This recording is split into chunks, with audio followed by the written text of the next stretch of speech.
pacing inside of a room. I feel like everything has been falling apart. I put my heart and my soul in this shit, but I don't think that anyone notices it. I never sleep, I just don't have the time. I can't relax it, I gotta go get it. My mind has been playing an integral part in the monster that I have become. But where you from? Not where they call for belong, not where they carry your gun. I'm from a place where these niggas procrastinate, making an excuse why this shit never happened. Oh no, not me, I will not be distracted inside of a prison that I have created from lack of an effort. Will not be your captive, I cannot submit. If I quit, I admit that the data was right. I would like to be better than what I am currently. Currency comes with that shit you're committed. I'm giving you everything that I got. It's a shot that I take. If I make it, just know it's a process. My progress is all that I think about. I still remember when you niggas laugh. All I do is working, I don't see nobody else. So what the hell is competition? I don't wanna fucking up. You niggas say that you got it, but man, I seriously doubt it. We showing lyrical violence with the content. I'm very adamant. I plan to master this, making the most of the time that I got. Cause I'm young at the moment, I won't be forever. I need to focus and do nothing else. It's an affirmation, I repeat to myself. I pray to God that I keep it together. Can't sell myself for no diamonds and gold. I'm as cold as they come, I do not need no friends. I could do this alone, I will not accept help. I got faith in the path that I've chosen for sure. I want the legacy, not the allure. You're misleading illusions and not for the boy lies.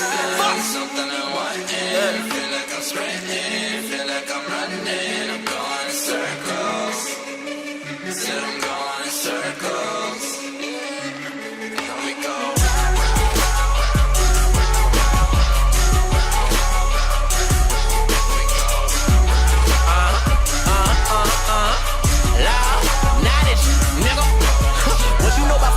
Bitches depriving myself of rest just to achieve. Hope this shit work, I don't have a plan B. And I fucked if it don't, man, I need to proceed and believe or concede. But I'll never concede and I work at a speed ain't no one's ever seen. I'm a hypochondriac, I lack isolation. I do not relate to the shit that I hear, but I fear that I'll change if you veer in my lane. And I'll knock you right out of it quick to correct. If you think that I won't, got a noose in the trunk in a place for your body. But before I mutilate, make sure I stay raise my intent is manic. My mood is depressed, I'm regressing. Now I've been suppressing emotions, I'm mostly aggressive. I'm pressing my pen on the paper, my target is anyone thinking they're greater. Can't nobody do it with this side of this motherfucker respond. I shut it down, I wonder now when I bet that I'm finna get it. Who the fuck is gonna stop me? You listening to a second type of nigga definitive when I get it, I'm a villain on the MIC. I need more YVs, intravenous lyrics, they coming out of MD. I know when the envy, I swear that I'm not. You do not know what I've been through, but listen, I promise you'll never imagine. I'm asking for silence, at least for a second. I'm asking my pain in a way that's a proper regard. I sacrifice that to the Lord. Man, I got faith in the path that I've chosen for sure. I want the legacy, not the allure. You're misleading illusions and not for the boy.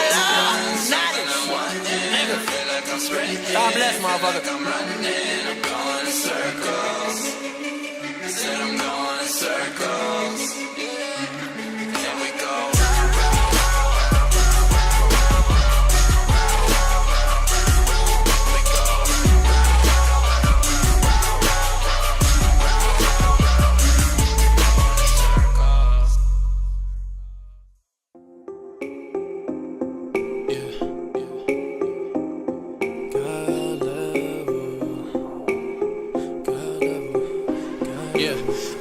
Sitting at the desk job, and I don't dream of sleeping at the rest stop. I dream of living somewhere it ain't never been cold. And me and my homies, we be sipping on a pinfold. Yeah, I wanna wake up at the beach house, just so I can call a jet and head up to the beat house. Yeah, I got a house for it, I ain't been around for it. They just make the beats and tell me I should come to town for it. Oh, yeah, I know what you thinking. If this is what I dream, I must really be crazy. I've been working for the long and they still ain't paid me. I've been up for 3 days and nobody'll praise me.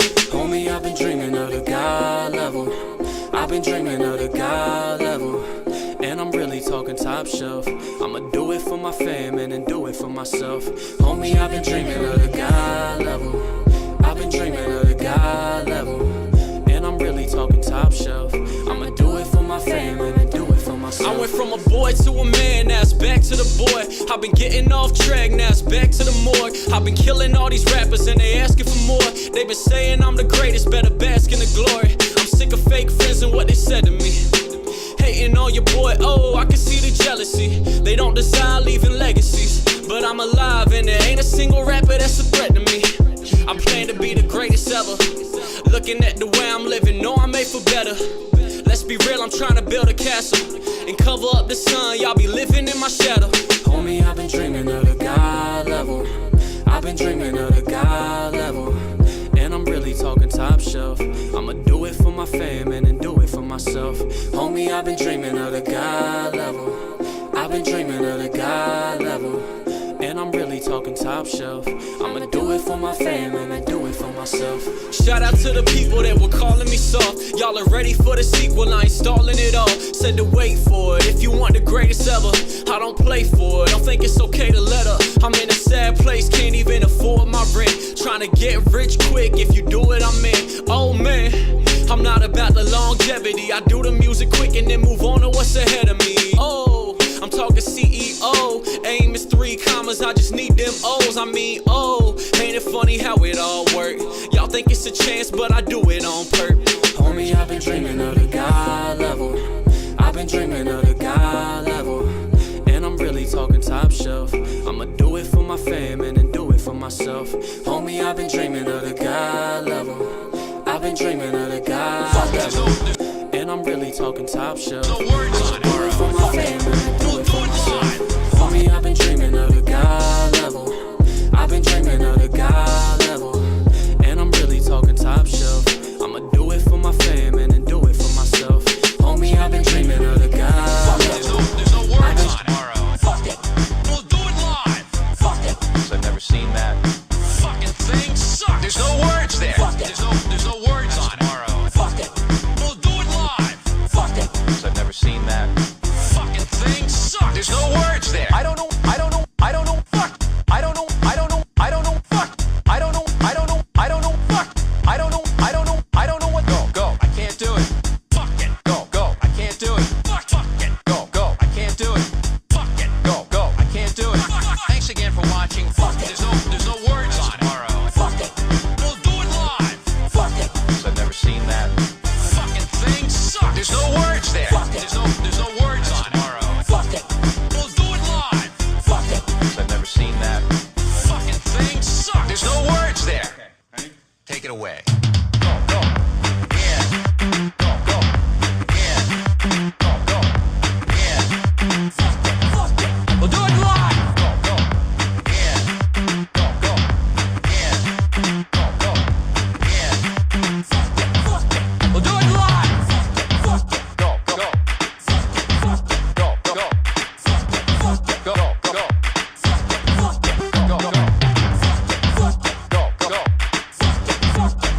it. What's that mean? To play us out?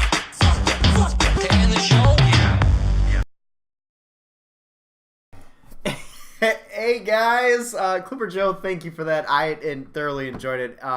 Welcome back to the Fan Report, guys. This is the Fan Report where it's by fans. For fans. All right, my boy is paying attention. Actually, I didn't think he was. Hey, I gotta post to the Twitterverse and the Facebookverse. Yes, you do. The social media sphere. Come hang out. The media sphere. The- All right. the So, social anyways, guys, media sphere. we got a lot to talk about tonight. I hope Hey, what's up, guys? that our video and audio are not lagging too bad. Twitch is pissing me off lately because they are super laggy. So, because our connection is terrible. Yeah, For fans, Clipper Joe. Jenks, you want me soda? Yeah, it's pretty choppy. I'm trying to think of what there is we can do. I don't know that there is anything. Fuck it, we'll do it live. This thing sucks. But anyways, guys, net neutrality. Yes, Clipper Joe. I blame net neutrality. That's what I blame. Well, the hold off on net neutrality, I guess. But Do you want to lead off the show with net neutrality? that sounds I boring know. as I know shit. nothing. That sounds boring as shit. I'm How so can you far know removed. nothing I'm so far as a removed. Twitch broadcaster? How can you know nothing about net neutrality, my friend? I completely. When you told me on the phone about net neutrality, I was completely thinking about a different thing. I thought I was. Hey, thinking, Will Stumble 45, what's going on, my man? I was thinking foreign policy. Oh my god. Okay, all right. Well, anyways, guys, if you guys like what you no, do not read off on that LOL yet. No. If you guys like what you see tonight, please feel free to hit the follow button down below. And also, if you guys want to become a part of the, what are we calling this? The Fandomonium? Anyways, you guys want to be part of the exclusive elite group of people. Initial name Fandemonium, unless someone tries Yeah, unless to we can sue think of us. something else. If you guys want to become a part of the elite class of people, Just part of the Fandemonium. Let's just go with it. aka the Fandomoniums, you can go ahead and hit that subscriber button down below. It's a big support for us, and we put that money right back into the stream for you guys. So, looking forward to seeing that happen. Anyways, guys, so Marcy, net neutrality is like the pH of water. I'm not too happy with my Celtics. All right, we'll get into it. I'm very happy with your Celtics. Thank you. Anyways, so you know though, okay. bear with me. I will get into that talk with the Celtics. We talked a little bit about it last week, but I will break it down a little bit more. And I don't overly hate the Avery Bradley move, and I'll explain. Don't make fun of my pH water. Just go drink your pH water. Anyways, so guys, we got a lot to talk about tonight, so we're going to have a lot of fun. We're bringing back the buy or sells this week as always, and we hope to have a great time. We hope you guys have a great time. Let's get it going. All right, so to start out tonight's topic, we're going to talk a little bit about the NBA offseason. We've got a few things. Where did my shit right here go? Oh my god. My list is gone. Anyways, guys, to start off, we wanted to talk a little bit about I finished it, thank you. Yeah, good. Don't waste that, like, $9 water. Bougie water. Clipper Dodos wants to talk about the Brooklyn Nets. We will get to that. We are going to talk. He thought the Brooklyn Nets. We are waiting for the breaking news. Breaking news? There's breaking news? There's no breaking news. There's breaking news. Anyways, so for the Melo trade, there is potential. That's what we're leading off with. There is potential breaking news. Latest we've heard is they're at the 2-yard line with trade. Yes, with a 4-team trade. How hard is that to orchestrate? Do you remember a couple years ago, probably about 3 years ago, in our fantasy football league, when we're sitting in your apartment trying to put together a 3 and 4 team trade in fantasy, and how insane we got with that shit? Yeah. Me, you, Alex, and Alfonso. Yes. I thought Chemo was involved in that too. We brought Chemo in. We kicked Alex out, brought Chemo in because Alex wouldn't trade. Yeah. But that shit was crazy to try to orchestrate. And we were like writing shit down. I think I got Jimmy Graham out of that one. Yeah, for me. Yeah. And I got Eddie Lacy and Kelvin Benjamin. And I ended up trading Aaron Rodgers. Who I traded away there, but I ended up trading Drew Brees. This is when Jimmy Graham was a beast. This is when he was which I totally won that trade because I won every game from there on out. So same. But we don't know who the other two teams are. No, we don't yet. Whoever it is, though, is going to have to take on the Ryan Anderson contract. I don't know if it's the Knicks that are going to be, which is possible, or if it's going to be one of the other two teams. It'll be such a Van Gundy move to bring on another stretch four. Oh, God. At $19 million a year, yes, it would. But, anyways, this Melo trade going to the Rockets. If this happens and Melo does go to the Rockets, does this make the Rockets a legit team to beat the Warriors? It makes the Rockets a legit team to compete with the Warriors. I don't think they get it done against the Warriors. I'm going to say they don't have a flying fucking shot. Yeah. Oh, not even a shot. Whoa. No. I say that series ends in 5. Wow. Here's why. Lack of defense for yeah! No defense whatsoever. Melo does not play defense. Our thing is I know. Melo does not play defense. James Harden, if there's anyone worse than Melo at defense, it's James Harden. Ryan Anderson, should he still be there? Praises when he left him out to dry in New York City. That is very true. That is true. He did really kind of say, fuck you, Melo, in New York. But he's trying to cradle the ball so he can get he's trying to pull the Mike Brown, Kobe thing. Like, Kobe, I love you! That kind of thing. He's going to be pulling that with Melo in Houston. But it'll make that team a very fun team to watch, no doubt. Mm-hmm. The one thing I would really like to see with that team is, one, Chris Paul's an extremely underrated shooter. Mm-hmm. He's a very good outside shooter off the ball. And with James Harden being there, that allows him to move off the ball. Good shooting backcourt. Yes, it's a great shooting backcourt, especially since Chris Paul's able to move. Can I point out one thing, though? And this is just off the wall.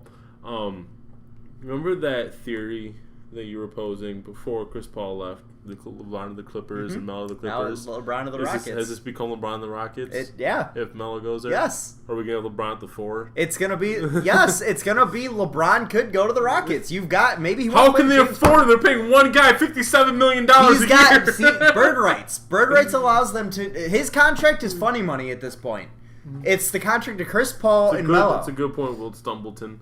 You can't stop the Warriors. And you know what? I'm sorry, but those 3 guys are not going to be able to outscore the Warriors. Not to mention the Warriors bench is still far and away better than that Rockets bench. Yeah, Eric Gordon. Their role players are fuck Eric Gordon compared to. It's a really good score. Give me Iguodala. Give me Jordan Bell, who put up a 5x5 in summer league. I'm talking about scoring, pure scoring. I would take Eric Gordon over anyone on Golden State's bench.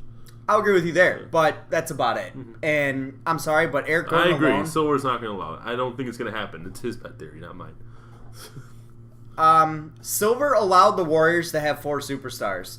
He's going to allow LeBron to go wherever the fuck he wants because you know why? It's LeBron James. When has anyone ever told LeBron James no in the NBA? I'm sorry. Nobody will ever tell him no. If he wants to do something, he will do it. He will go to wherever he wants to be. Who's ever told LeBron James no? Probably his mama. That's about it.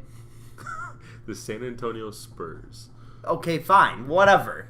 But When and the LeBron Pistons James did tried too. to win a Hey, championship. and the Pistons did too. And San But Antonio came in and went, no.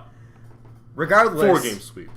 nobody is going to tell LeBron no if he wants to go somewhere. Nobody. And you know what? You know why Adam Silver will be more than happy to have him go there? Because could you imagine a Warriors-Rockets rivalry there? Could you imagine that matchup in the West? Not only do you get to only see it once a year, you probably get to see Four it times a year. Twice a year. You can see it four times a year, plus playoffs. Plus playoffs. That's going to be nuts. That is ratings galore right there. That is a ratings orgasm with that matchup of the Rockets with LeBron, Harden, Chris Paul, and Melo versus the Warriors. It's an all-star game. It is. And why wouldn't you want that? Houston would get realigned. No. I mean, they'd be right where they are. They'd still play the Warriors 4 times a year. They'd have a massive rivalry there. So the Eastern Conference. Bring the superstars back. Yeah, there you go. Bring them all back. So are we seeing the East, like, might legitimately lose Carmelo Anthony, too? Like, yep. How bad is our all-star team going to be? Our all-star it's going to be Boston's starting lineup. Our all-star team's going to lose by 50 points. Yeah. Next year. Yeah. It's going to be, the East is going to be so bad that you may see a team that is 7 games below 500 making the playoffs. You may see a 35-win team make the playoffs in the East. 34-win team. 34-win team, sorry. Wow. Yeah. That's a bold prediction. That's bad. That's a bold prediction. Look at the talent they have in you the know East. what? You know what? The East might be more competitive than the West, though. Yeah, because everybody Amongst sucks. themselves. Everybody sucks. Might actually be a little more fun It's to watch. going to be some god-awful basketball. But it's not... Oh, yeah. But Melo going to the Rockets does make that team legitimate in the sense that they will be a legitimate number 2. That's about it. They will, in my opinion, possibly surpass the Spurs. The only wild card with the Spurs is their defense. They still are an elite defensive team. Dedmon. Yes, which, fine. Dedmon's all right. I know, but and you're going to lose Paul Gasol. Did they lose Paul Gasol? He's still a free agent. Still a free agent. Yes. So, like, you're running low on big men options there. Jordan Bell's turning out to be quite the big He man. didn't go to San Antonio, went to Golden State. You're right. Never mind. Let's light up Nick, DC, and the Cowboys. There you go. Minnie's a 6 seed. Fuck no, they're not. Trying to light you no. up. God damn it! Don't bait me. No, but. But anyway, let's get this started. Does this Melo trade happen, first of all? Yes, I actually do think it does. I do think that this Melo trade does happen. I don't see why it wouldn't. At this point, Melo doesn't want to be in New York. New York doesn't want Melo. Yeah. If they can find a way to make the salaries work and allowing the Knicks to continue their rebuild, yes, it happens. That's the only thing I think stopping this right now is New York is trying to get other teams to take on some money. And that's what's going to have to happen because Houston can't afford to take anything else on without giving stuff up. So they're going to have to continue to dish out some of their higher contracts, like a Ryan Anderson style contract or someone of that sort. Don't be surprised if the name Clint Capella comes up in these trade talks. In my opinion, that's one guy I could actually see being. I would too. Anyway, that's one guy I could see being on the move. Or Eric Gordon. For me, earlier this morning when we were finalizing our show topics, I was on the side that said there's no way this gets done. It's a 4-team deal. It's like a house of cards. Like someone's gonna flake and the whole thing's gonna fall apart. But when it came out later in the day that they were at the 2-yard line, which means fuck all in rumors. Personally, I'd buy that with a grain of salt. Well, yeah, but I'm just saying. With that being said, I'm now leaning a little more towards it's gonna get done. So then, who could the other teams potentially be? Who out there is willing to take on some money right now? It's not the Pistons. They are literally like Absolutely $6 not million the Pistons. below the hard cap. They're trying to right give now. out money. That's what they're Exactly. They're trying to get the out Pistons money are out of literally the cap. so high, so far above the salary cap that they're literally like 50. Yeah, like, there's no way the other two teams are small. no, they can't, and there's no way that it's gotta be a He thinks team. Golden State's one of those teams. It's gotta be a team. Does Golden like, State have? Well, yeah, they can let Clay go, but okay, but to let Clay go, they got to get something massive in return. Because Clay is one of those guys that is a superstar player. He's one of the best two-way players in the league. Clay goes to New York. There's no way Clay goes to New York. What do they get in return? What does any of the other teams have that's good enough that could be talked about in this trade that's not a headliner in this trade going to Golden State? Unless his name is Kristaps Porzingis, it ain't happening.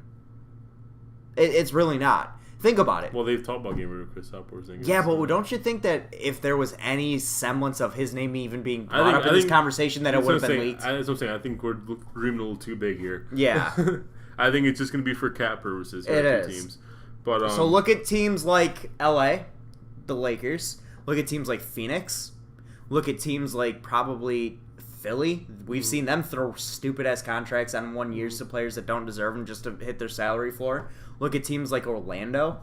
There's a lot of teams out there that are right at or below the salary floor. Indiana, that are willing to take on some massive contracts. Boston right doesn't now. have room. Boston does not have the room to be able to take on big contracts. These are the teams I'm mentioning are teams that are looking to take on contracts that they're willing to get rid of, that they're able to get rid of, or contracts that they're okay with taking on for the time being because they're in a rebuild. Orlando, Indiana, Chicago, New York, technically, Brooklyn. What's another team out there? God, there's a recurring theme with these teams. It's the Eastern Conference. Philly, the Lakers, Phoenix, not Utah. Teams like that are willing to, Dallas probably, are willing to Maybe take... Utah, after getting Maybe, Gordon but Hayward, there's people are saying they that got they're still a space. legitimate contender in the Oh, West. I'm not talking about them not being a legitimate contender. I'm talking about them having cap space. The one thing that's going to have to be big for them in the West have a shot with Utah is Dante Exum's got to take a huge step Yeah, up.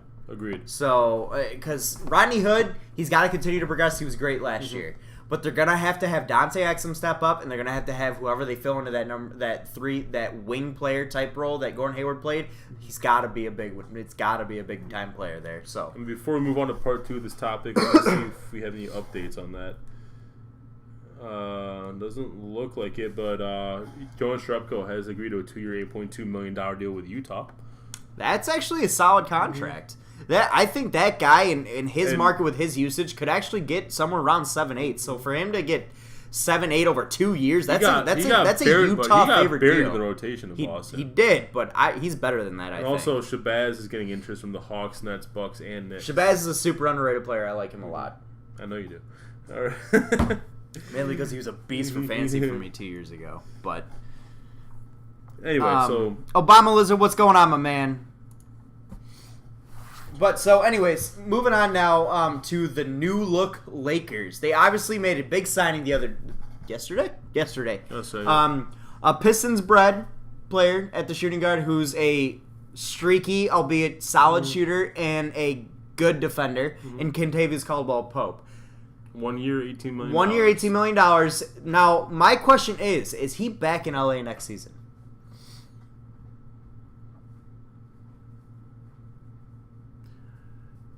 Yes. Ooh, really? He's back in LA next season. I'm going to say no. Unless they want to shed it. The only reason they would let him go is to shed him to sign a bigger name player. Unless LeBron goes there, exactly. Or Paul George, the bigger name player that could go there.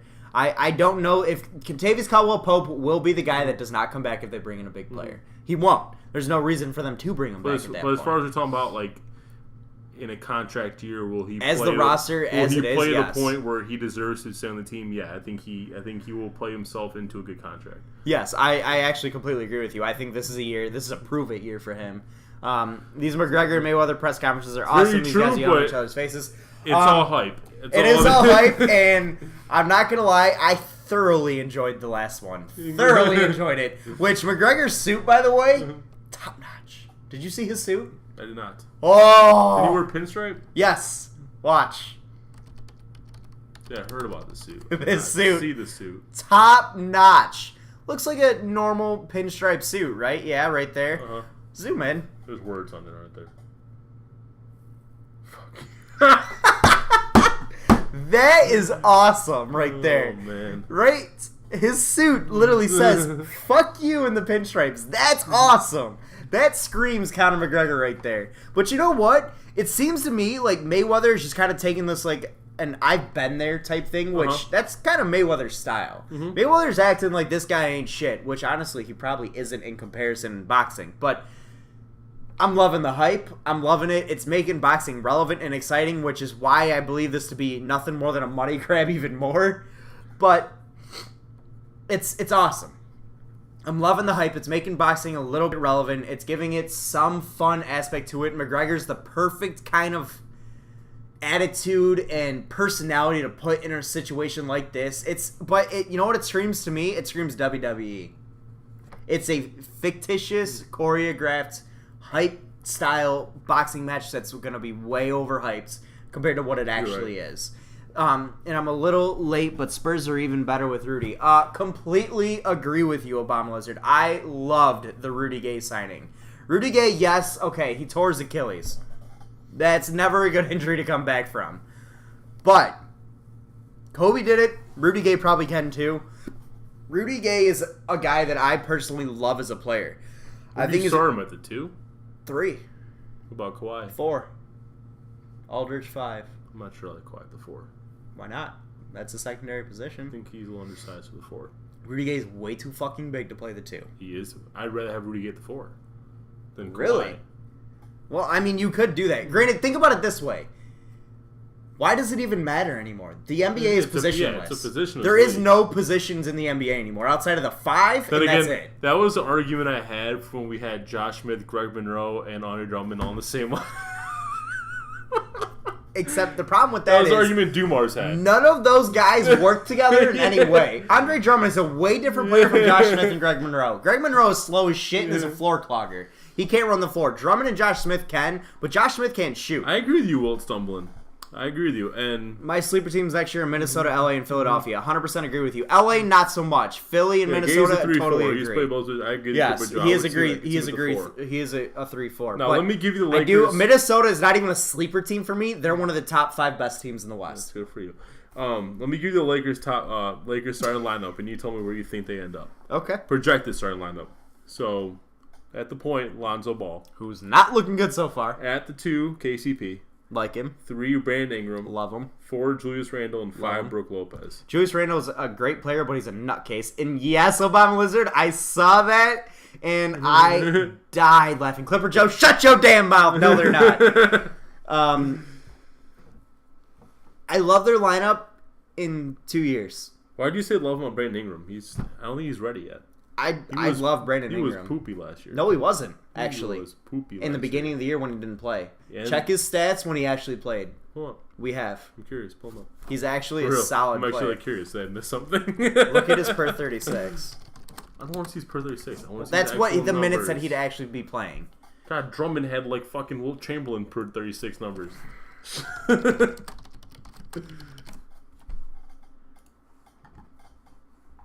So, as an all-around player, 9.4, 4.0, and 2.1. He is a really bad free throw shooter. He still played almost 30 minutes a game, so it's not like... Yes, but that's kind of a skewed number because he didn't start games until late. So, in the games that he started, he was a very, very effective player. I really, really like Brandon Ingram. His shooting percentage definitely has to come up, which, with experience and things like that, that'll happen. He's going to develop a 3. He gets 1.1 steals a game, 3.5 assists, 6.8 rebounds. I have nothing against Brandon Ingram. I just think he needs to develop more before I get like. Of course, he needs to develop more. He's a very raw player, but I love Brandon Ingram in that spot because he's a guy who's got endless amounts of potential. So you're basically giving trial by fire this year. Just Throw him in the starting lineup. Fuck let him yes. roll. Yes. Throw him in the starting lineup. Let him roll. Let him build with the other young players in that team because the longer those guys get to play together, the better they're going to be. KCP is probably one of the oldest guys on the floor, and he's 25. Brook Lopez probably the oldest. Brook Lopez is the oldest guy in the floor for them. He's 31. Yeah. But one of the oldest guy in the floor. So where do you see this team ending up in the West? Below 500. Below 500? Yes, I don't think they're quite a Does 500 Brook team Lopez just yet. make it a full season without getting hurt? No. No, he doesn't. No, I don't know that I see them as a 6 seed. Not in that Western Conference, dude. That West is too crowded. I see them more in finishing like 9th, 10th, 11th maybe. And somewhere between 9th and 11th with that lineup they have. It's going to entirely... they're going to rely on Lonzo Ball's development a lot. Ingram's got to develop a lot. I mean, I do love Ingram, and he was fantastic at times last year, and he showed flashes of a lot of talent, but he's got to continue to develop. Julius Randle's got to keep his head on his shoulders, though. That guy is an absolute nutcase. Speaking of Kevin Durant's reaction at the ESPYs, this is what he tweeted 30 minutes ago.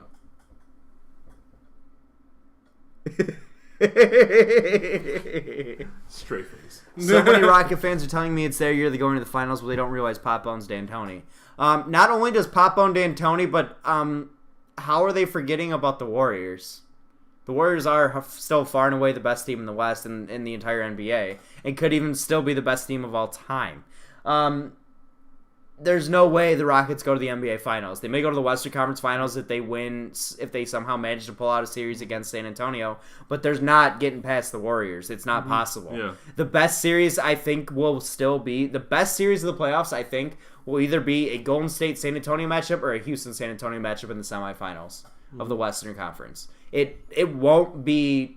The Rockets will not put up they don't have a chance against the Warriors, in my opinion. You're trying to do exactly what the Warriors did, but you're not doing it as well. The better team is the Warriors. What if the Cavs got Melo, then would that be a better matchup? Yes, that's different. Because the Cavs can still play a little bit of defense. Yeah. So, but I don't think that's happening. Cavs can't afford Melo, and they don't have the ability to shut the contracts. Thing is, with the Rockets contracts and some of the contracts with the teams that they're probably talking to, is those contracts are actually sheddable. Ryan Anderson's contract is sheddable, sort of, but Amon Shumpert, Tristan Thompson... What's Kevin Love making? $20 million a year. Okay, I'll tell you what. I will give them John Lure and Reggie Jackson for Kevin Love. They're never doing that. I'm sorry. They shed Kevin Love's contract. Yeah, but they're never going to do that. Kevin Love is so much... Kevin Love has more value to the Cavaliers than he does to any other team. He does. There's no question. Who do you have coming out of the East? Oh, God. Cavs, Boston, Washington. I have Boston over the Cavs. I have Boston over the Cavs as well. So, going from 1 to 8, I've got Boston, Cleveland, Washington. I'm hesitant to put Toronto at 4. I still need to see what happens with DeRozan and Kyle Lowry. I still need to see what happens there. As they stand right now, I still put them at 4. Yeah, but okay, fine. I'll put Toronto at 4, Milwaukee at 5. Okay. 6. Who do we got? You're I'll tell you right now. Stays healthy for a full season. Milwaukee will still be 5, even if Jabari's hurt. Oh, okay. They were a 6 last year when he was hurt. True. So, at 6. At 5 is, in my opinion, at 5 is where you could see a team be below 500. That's where you could see the first team be below 500. At 6, guaranteed a below 500 team. At 6, you could see anyone from Philly to... Well, let me show the teams are definitely not doing anything.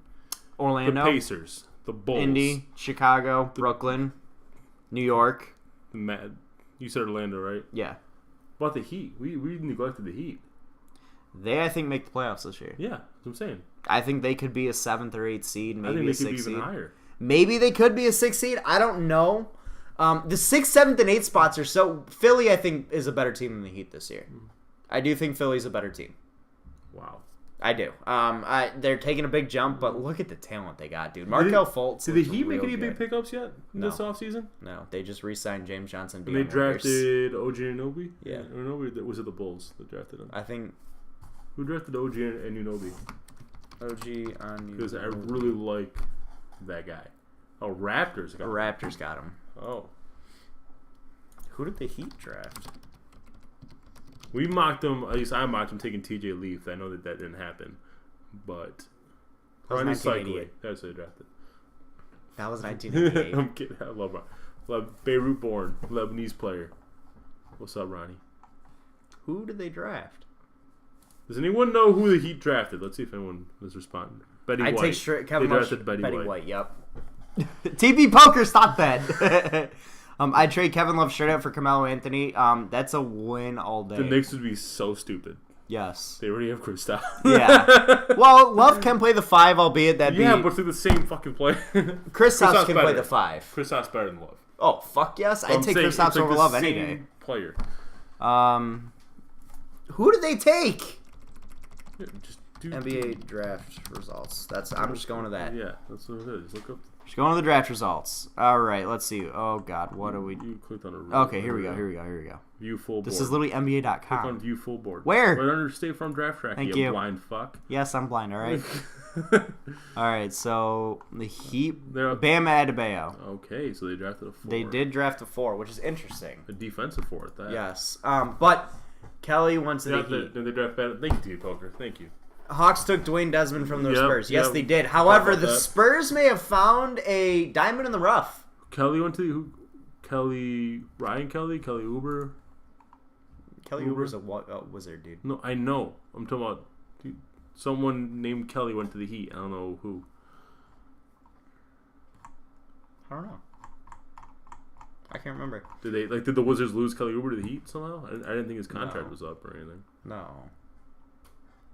Let's see if we can find a Heat pick here. That's No, it's not a draft pick. Kelly Olynyk? Yes. Kelly So Kapowski? stupid. Didn't they draft Bam Adebayo? Yes, they did. Kelly Olynyk, I do think went to the Heat. Yes. God, it was On a stupid. stupid ass contract, by the way. Yeah, that was a really dumb contract. I'd still take his contract over Otto Porter's. But what was I saying? The Heat could be that 6 team. They probably will be at or below 500. At 7th, you could have anyone from Charlotte make a play, potentially. Probably not. Detroit, probably not. I could see Detroit at 7 with Avery Bradley. I guess, maybe. Assuming Drummond, has a little caffeine in him for once. Or Yeah. something. Assuming he doesn't. Let look me like ask a you this. walking Let me ask you corpse. this. Are the Philadelphia 76ers a better team at the end of the year than the Detroit Pistons? I was actually going to ask you that very exact question. I say yes. I think they have so much more talent than the Pistons do. They have more talent, but they're also so much younger. We have Reggie Jackson. That's an automatic negative 10 wins. That's what they let him play. Yeah. No, not yet. I don't. I think the Sixers make it. They make it as an 8 seed. And Okay. I can put the Pistons. At Have 7. you, by the way, seen the man that Greg Popovich managed to find once again? The diamond in the rough? What he's done? Bryn Forbes, the Michigan State grad? Oh yeah. The massive scoring onslaught that he's put on in Summer League. Yeah. What a find. And, yeah.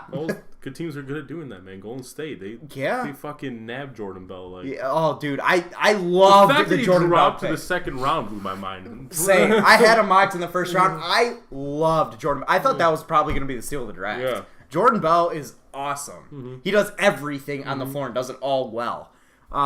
Philly is very talented on paper. Yes, albeit very young and inexperienced. Albeit on paper. Their entire starting lineup, minus Dario Saric and Joel Embiid, is a rookie. No, their two's not. Just Markelle Fultz and Ben Simmons are, I guess. But that's arguably your 2 top players outside of Joel Embiid. So, but Markelle Fultz in summer leagues looked really good. Ben Simmons has looked really good. Wait, who did Philly give up to get that first pick again? What did they give up? The 3rd round pick, and I think the next There's year's no first 3rd round pick. or This is third, not the NFL. 3rd overall pick, and next year's first pick. I think Okay. first round pick. I think. So, and doesn't Boston already have Brooklyn's first pick for next year too? Might be a 2019 first round pick. I can't remember. Let's look that up, actually. Philly, Boston draft trade. Is it possible that Boston could have 2 lottery picks next year? Yes, absolutely. With one of them being the number 1 overall pick again? Because Brooklyn does not think it's going to be any better. Well, better, but not. Boston gets a number 3 pick in from Philly. Either Plus a either depending on how it. I think one of them is probably lottery protected. Yeah. So depending on how that plays out. Mm-hmm. So, and I said I do remember. Yeah, I do remember now that I think that they could have gotten both for that pick. Is Philly still going to tank or no? No, Philly is not tanking. The process is over and done with. It depends. It depends. You finally get Is to there see someone in the draft they really want, or they want to keep that pick? You finally see the fruits of the labor of The process? the process. Yes, the process is complete. They are now going to be competing in the East. Sam Hinkie's process? Sam Hinkie's process, the sacrificial lamb in Philly. All But right, let's talk about Brooklyn. did we even finish the Laker talk? Yeah, I mean, was there anything else you want to discuss? Not really. Like, who's leading the team?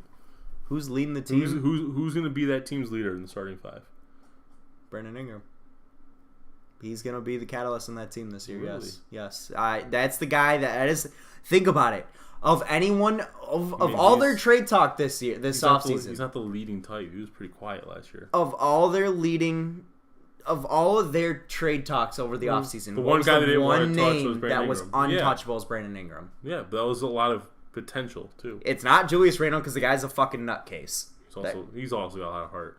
He's a nutcase. And I could definitely see Lonzo stepping up to do that. Lonzo could be that leader also. KCP's also too quiet. Lonzo's He got to couldn't keep even his lead head the on his Pistons. shoulder. KCP's far too quiet. He can't lead. And Brook Lopez, no way. He'll be a veteran leader on the floor, but he won't be a captain of that team. It's going to be I think there's a Brandon very Ingram. good chance that could be a major weakness of this team is that no one steps up to be the leader of the team. I think it's going to be Brandon Ingram. I do. I really do. He was a leader in college. I think he's going to be a leader here. Again, I could see him doing that eventually. I just don't see him making that huge of a step I forward think this Magic year. coaches him to do it. I would hope so. Yeah. But anyways, the Brooklyn Obama Nets. Lizard. Lonzo Ball is the next Kobe, possibly. He hasn't looked so hot so far, so I'm gonna hold off on that. He did get a triple double. He did get a triple double. Didn't he shoot 2 of 11 or 2 That of? was like his first game. He hasn't played since. He is. I don't think he has. he has. Are you sure? 100% sure. I don't think he has because he sat out with a last groin game he injury. got triple-double. He sat out the last 2 games. Last game he got triple double. 11 points, 11 rebounds, 11 assists. Okay, the one he just played because he sat out the game against Sacramento and then he sat out the game after that. Then he came back as of today. Is it just me, or is the Vegas Summer League longer than Orlando Summer League? It starts later. No, I know it starts later, but it's like I think they have more teams, too. with the Orlando Summer League. The Orlando Summer League has 8 teams. I think No, there's like, more it was like, teams in Vegas. like the Pistons had like 4 games in a row, and then the champion, or 3 games in a row, and then the championship game. Like it was all done within a week.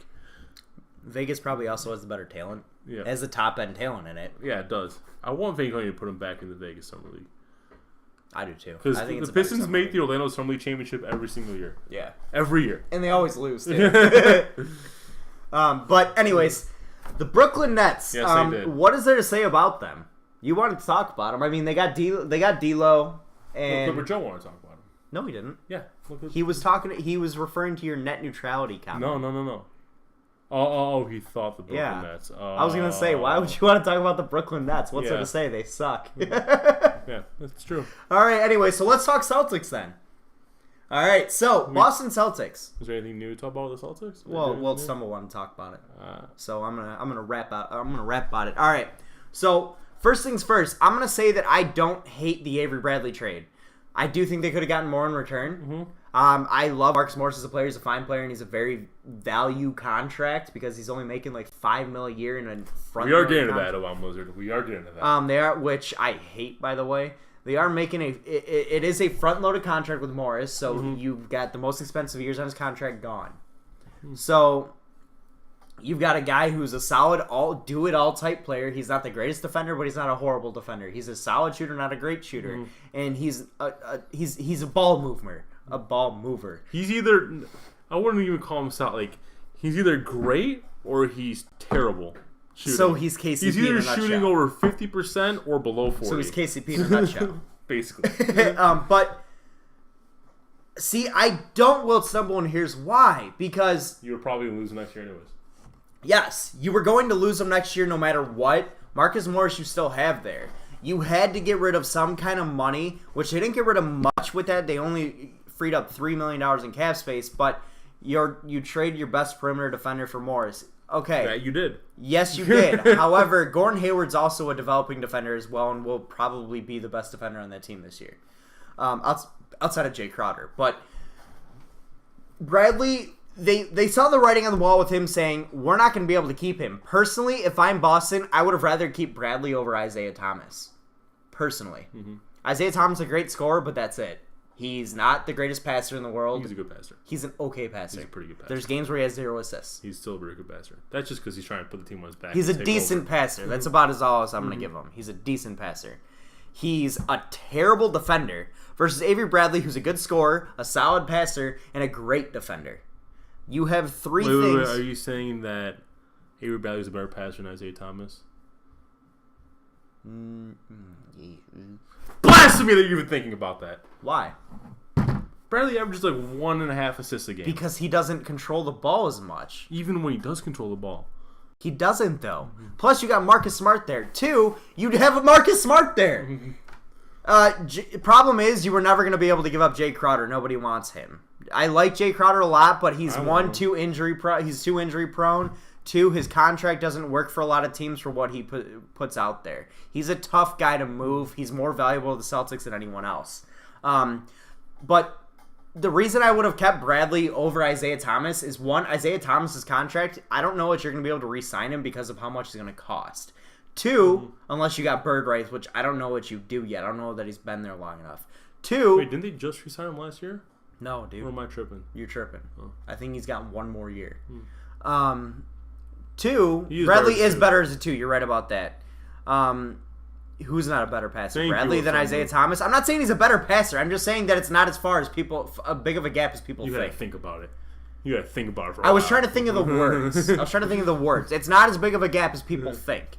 Bradley is better as a 2, but also you have Marcus Smart to play the 1. You don't need any more scoring on that team. Take out Isaiah Thomas, insert Marcus Smart. You've got a great defending point guard. You've got a great ball-moving point guard and a great ball-handling point guard. You have a great scoring 2 and a great defending 2. You have a great scoring 3 and a solid defending 3. You have Jay Crowder at the 4. Who's a great defending 4. You have Al Horford at the 5, who's a good scoring 5 and a great solid rebounding 5 and a good shot blocker. That's all you need. That's a championship team right there. You don't need Isaiah Thomas because you know what? He's going to take away from Gordon Hayward. He's going to take away from Al Horford. He's going to take away from Avery Bradley. That was the problem that I have with Isaiah Thomas. Fantastic player. Don't get me wrong. Love Isaiah Thomas. However, with this team, I think they would have been better off keeping Bradley over Isaiah. Giving Bradley the money, trading Isaiah away. Could you imagine the haul you could get for Isaiah Thomas right now? Oh, you get a huge haul for Isaiah. You could get Danny Ainge's wet dream. 7 first-round picks for all I care. Who do you trust that point guard if you ever do Isaiah? Would you really Marcus Smart, yes. Did you see what he did when Isaiah went down? He was literally the reason they won the only game against the Cavs. Also not a great passer. If you want to talk he's a solid passer. He's not as good as Isaiah Thomas, but he's a better passer than Avery Bradley. You don't need IT4. No, you don't. You really don't. And I'm actually not the only one to believe that. I actually pulled this tape. He is your best scorer. He is, but Gordon Hayward can easily average 29 points a game. Avery Bradley could easily, without Isaiah Thomas there, Avery Bradley could easily average 25 a game. I would love Marcus on the Celtics. You slide Al Horford back to the 4. Oh, fuck yes. Oh. You definitely have a championship. Clipper Joe, I actually think they'd get more for Isaiah Thomas than CP3 because of the contract attached to him. If you were the Marcus Gasol rumors, I don't know how it's going to be feasibly possible based on the money. I would love to see Marc Gasol go to the Celtics because that team would be ridiculously good. Unless they trade Horford for Gasol. That's the only way it could happen. That's what I'm saying. That kind of defeats the purpose. Which would you rather have, Horford or Gasol? I'd prefer to have Gasol. I'd rather have Gasol, yes, but if I'm Memphis, I'm not taking Horford for Gasol. Mm-hmm. I don't know that Memphis is willing to move Gasol, personally. But if you got Gasol and managed to keep Horford, you move Horford back to the 4, you keep Gasol at the 5, you've got a lineup, you put Jay Crowder out, coming off the bench, you've got a lineup that's scary. Mm-hmm. Which, by the way, Jason Tatum's looking like a star. So, fantastic pick there. There's a recurring theme with everyone who's been asked about who they've been most impressed by this summer league, and it's all been Jason Tatum. I've literally heard nothing but Jason Tatum. So that's a fantastic find. Memphis they have is the some- fourth team in the Mellow trade. Boston has some JKLOL. major depth at that 3 position. They have a major log depth. jam at the 3 position. Jason Tatum's probably going to have to play a lot of small ball 4. Jalen Brown's going to have to take a massive step up. Jay Crowder's going to have to play a lot of the 4 as well. So there's a massive log jam at the 3 right now. Memphis is the 4th team in the Mellow trade. Now, the reason I would take Marcus Smart over IT4 in the future is because of the money. It makes more sense to keep Avery Bradley when you got Marcus Smart, who took a massive step up last year, looked like a very good point guard, is a very good defending point guard, and also you have enough scoring on that team. Yes, IT4 is your best scorer, but Gordon Hayward can easily average 28, 29 points a game. Avery Bradley getting the ball more in a scoring scenario easily averages 22 to 25 a game. Al Horford can easily average 17, 18 a game. If you get all of these other guys involved, and also Mark Smart, I bet you averages 15 a game, that more than makes up for IT4's absence. More than makes up for it. And also, you're a far and away better defending team. Far and away better at defending. He is your biggest liability defensively. Yes, absolutely. So if I would have been Danny Ainge, I would have probably leaned more towards keeping Avery Bradley than Isaiah Thomas out after next year. I would have looked to trade Isaiah Thomas either this offseason or during next season or after next season. Because if that's the case, I'm getting a massive haul for Isaiah Thomas. And I mean a potentially record-breaking haul for Isaiah Thomas. Because people want a guy like that. They need that legit scorer. And that's what he is. You could have literally gotten, again, the wet dream of Danny Ainge. Several first-round picks for the next foreseeable future. I agree. I don't think he's leaving Boston. Not if they How do they afford it then? Not if they got rid of Bradley. How do they afford it? They make it work. They're not going to get rid of both Bradley and IT4 How do they afford just it? to get Gordon Hayward. Okay, how do they afford it? They cut money. Where? Where can they cut money? Fine, Jay Crowder, you still can't afford it. You could trade Al Horford. People still want Al Horford. By the time you're going to end up doing that, he's going to be the age of 34, and if you trade Al Horford, you literally destroy your whole team. Al Horford is kind of the glue on that team because he's the only legit rebounder. He's only legit big in general. Yeah. So if you get rid of Al Horford, you can say bye-bye to the Celtics as a championship contender. That's literally that's the glue to the team. IT said he'd take less. I didn't hear that, but that's interesting. Again, take that with a grain of salt. I'll believe it when I see it. Players do not take less in the NBA. That doesn't exist. Actually, in sports as the whole. Outside of Tom Brady and don't give me Kevin Clipper Durant. Joe, I love IT4 a lot more than he does. Whoa. But I Whoa, wouldn't you shut your whore mouth, Sally. Shut your whore mouth. I wouldn't call him a top 3-point guard. You shut your whore mouth. I wouldn't. I love IT4. I'm short. He's a spokesman for the little guy. I love IT4. He is easily one of my favorite players in the league. But anyway, he is a horrible defender. I don't think he's a top 3-point. No, not a top 3-point guard in the league at all. I'd put Steph over him, Chris Paul over him, John Wall over him. There's 3 right there. Harden over Kyrie. it. Harden, Kyrie, I'd put both over him. I'd probably put Lowry over him. He's a better pure point guard and much better defender. I love Lowry, but I'm not sure I put him over IT4. I'd probably put Conley over IT4 too. Conley, you could argue. You could argue Conley. However, again, don't buy a single goddamn word an agent ever says about their client, because you know what? They're using it for leverage. That's all they're doing. Clipper Joe, problem is... Why would you say he'd take less for leverage? To get more from other teams? Yes. Clipper Joe, there's something in the NBA called the hard cap. If they were to try to... All right, I'll agree with you there. Yes. If you were to try to re-sign IT4, it would actually be against NBA rules. Unless he took a more than a 50% pay cut, because they'd be above the hard cap. I think Boston right now is only $4 million away from the hard cap. Is IT4 going to sign for less than $4 million? No. Exactly. The hard cap you cannot go above. It is literally against the NBA rules to go above. That's not paying a penalty. They're already paying a penalty right now, unless they shed more money. So anyway, it's not going to happen. Anything else to add to the NBA offseason talk? No, or should we go? Should we go to court? Let's take it to court, my friends.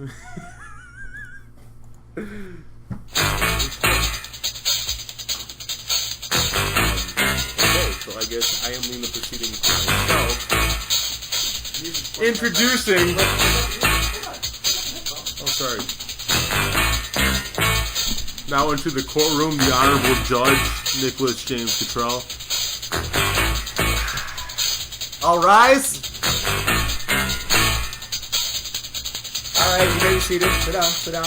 Order the court! All right. Anyways, guys, we're bringing back the fan report court this week for you guys, and you know what? We're doing a part 2 of what we're talking about. I will be the judge tonight as I got my robe on. Kaz moving up. IT4 will stay in Beantown. Don't you worry. I'm not saying it won't happen. I'm just saying it's going to take a lot. Anyways. Where's your hammer? You should have a hammer. I should have a What's gavel. it called? Gavel. That's what it's called.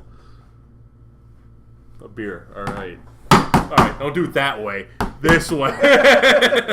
Anyways. Nice bathroom. All right. Anyways. So. Anyway, so the plaintiff for tonight is going to be the Detroit Lions. The Detroit Lions are suing Calvin Johnson for defamation, libel, slander. Get it? He's liable for libel. And just all around being an asshole. The defendant Right, is saying you that can't be biased, Judge.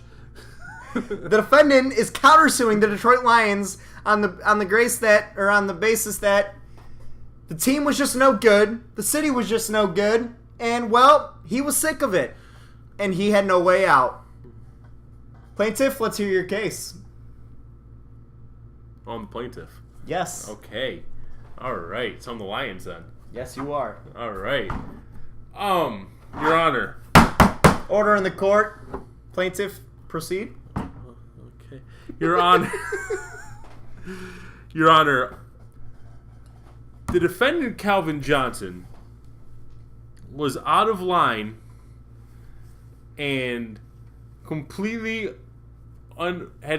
his comments were completely uncalled for.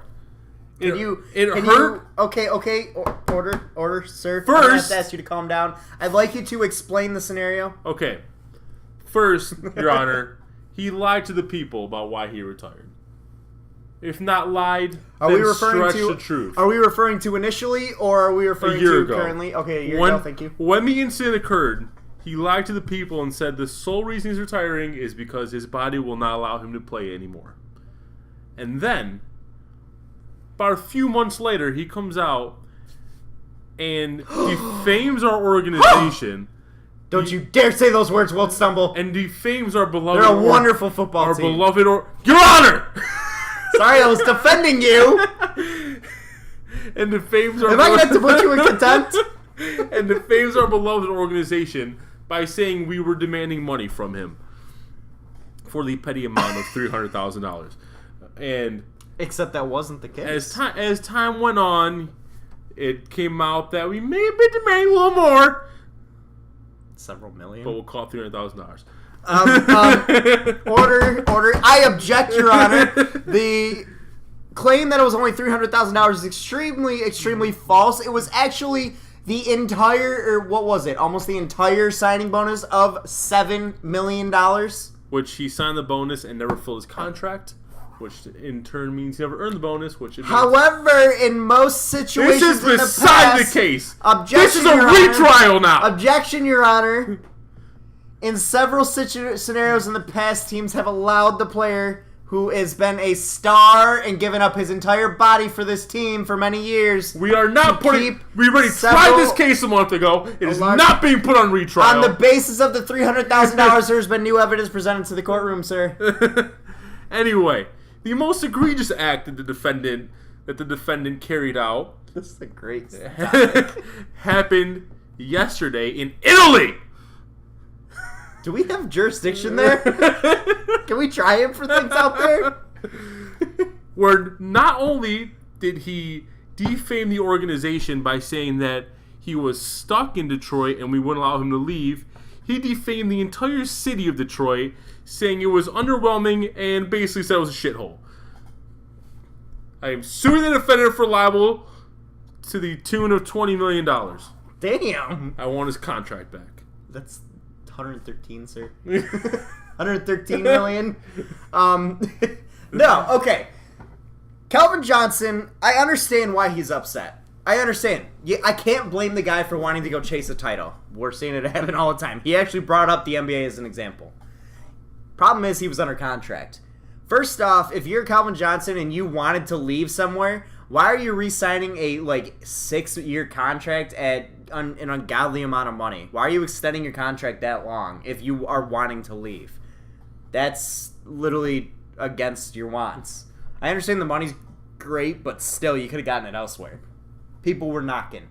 And first off, and second off, on the Lions, why would I let him walk to another team? This just shows, by the way, how stupid the Lions organization is. If you know a guy like Calvin Johnson wants out and you don't get something in return Well, for Stumble, him, you shut your whore mouth!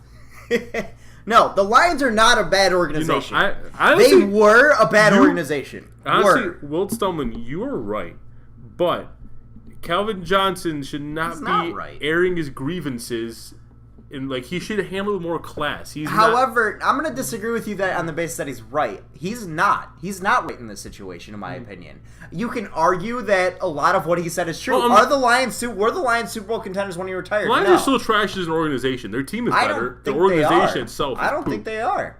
I think Bob Quinn has brought in a lot of Patriot-esque ways into this organization. I like Bob Quinn. I'm talking about the organization, ownership. I think Martha Ford's done a fantastic job since she's come in. Martha Ford doesn't even know the name of the team she owns. Yes, she does. She drove her golf cart around and fired people willy-nilly. That's where she got the name Darth Vader from, ladies and gentlemen. Yes. She came with the lightsaber and started and you know what? Off. In an organization that was as dog shit as it was, I'm okay with that kind of rule with an iron fist type scenario. I'm fine with that. That's fine with me. Martha Ford's probably still wondering where the leather helmets okay, Obama Lizard, you can't say a team that's made the playoffs 2 out of 3 years is Met. They're better than that. They're a better than Met team, and you know what? They're making the playoffs again this year. They may even win their division. An organization like Tennessee is Met. The Lions are in a better situation than Tennessee. An organization like Denver at this point is meh. The Lions are in a better scenario than Denver. Granted, Denver won Super Bowl 3 years ago. There's meh, and then there's decent. I probably said decent. I don't probably say good yet. I probably say no, decent. They're not a good organization yet. They're a decent organization. They're way better off than... Meh, I think about meh as the lower side of decent. Tennessee. I love how we're arguing Tennessee, the Tampa Bay. of meh. Whiskey Cleric, what is going on? Hey-o! Anyway, so... Alright, I'm taking the robe off. Yeah, you're probably getting hot as hell now. It is hot as shit. Should we tell them whose robe that is now? What is up, Whiskey Cleric? No, let's not mention that. You think the Lions can beat the Packers? Yes. At home, I think they split with the Packers this year. I actually, if you want to read up on that, I actually broke down how I think the Lions stack up against the entire NFC North as a whole on Last Word on Sports. I did a write-up. It was just posted yesterday, so if you guys want to check that out, I can. Rolling on topic number 2, good sir. Packers, Vikings, and Bears are in their division. Bears are absolutely dog shit. Vikings are going to be a team that is solid defensively and terrible offensively once again. Granted, that running game is rejuvenated. And then the Packers are going to be a good team. I don't think... Should we just carry this into the division talk? Do you have any more to add on Calvin? Yes. Oh. I have tons more. Oh my God. Lord, Jesus. This is going to be a 3-hour show. Calvin, yes. He is right in the sense that, no, the team's not a Super Bowl contender. But if that was the case in sports, if you were only willing to play for teams that are Super Bowl contenders, we would literally have 3 teams. 2, you are contractually obligated to play for this team. 3, he is right in the sense that when he came to the city, yes, it was a massive downtrodden city. It was nowhere near what it is today. It's a rejuvenated city now. It's a much better city. It's actually a travel destination but now. It shows just a general insensitivity what the city itself has gone through. Yes, it absolutely does. I think Calvin is wrong in the sense that he should have shut his mouth. There's no reason for him to talk shit about an organization that has given him as much as they have. Second to last in that division? Hell no. I could see you putting the Packers on, but would you really... Hell no. Would you put the Vikings over them? Hell no. I'm sorry. Vikings have no shot against the Lions. If at best the Vikings split against the Lions. At best. Yeah, the Bears are absolutely trash. Yeah. The Lions, I'm telling you, are 10-6 this year. Telling you. I don't see how they won't. I think he's really highly thought in the fact that Bridgewater is coming back. I think that could be a thing. And what has Bridgewater ever done in the NFL besides get hurt? He was decent his first year. Decent. And then second year. Okay, decent. Yeah. Because he got hurt. The guy's literally done shit in the NFL. Not to mention their defense is solid, but their offense is dog shit. They have no wide receiver. Did the Vikings receiver. get Dalvin Cook? Who they drafted? Dalvin Cook, yes. And then did they sign a running back? Yes. Latavius Murray. Yes. However, the Vikings I don't see it. I really don't. I think the Lions are just a better team. The Lions made great strides in this offseason to build a winning team. Mm-hmm. They brought in 2 Pro Bowl linemen. You want to talk about a winning team? That's how you do it. You build from within. You build a line. They've got probably a perennial Pro Bowler on the left side in Taylor Decker, albeit he's hurt. The Bears belong They in brought here. in a former second overall pick to fill in for that spot. Granted, he's not the greatest, but we could see him actually a change of scenery being good. And I won't argue that, Wilson. Travis Swanson is a great center. Graham Glasgow is a great left guard. And at right guard, you've got a Pro Bowler and TJ Lang, and now you've got Ricky Wagner out on the outside on the right side. Mm-hmm. That's a great out. They're going to have a top 5 line in the So are we doing our league NFC this North year. breakdown right now? But anyways, no. God damn it! You Calvin keep going Johnson- into it and I'm then sorry. coming back. Calvin Johnson You're needs throwing me off. because I'm following the comments. Calvin Johnson needs to keep his mouth shut here. First off, I understand he's pissed off, and he has a right to be pissed off that the Lions did not treat him properly on his way out. They Agreed. should have treated him better. Agreed.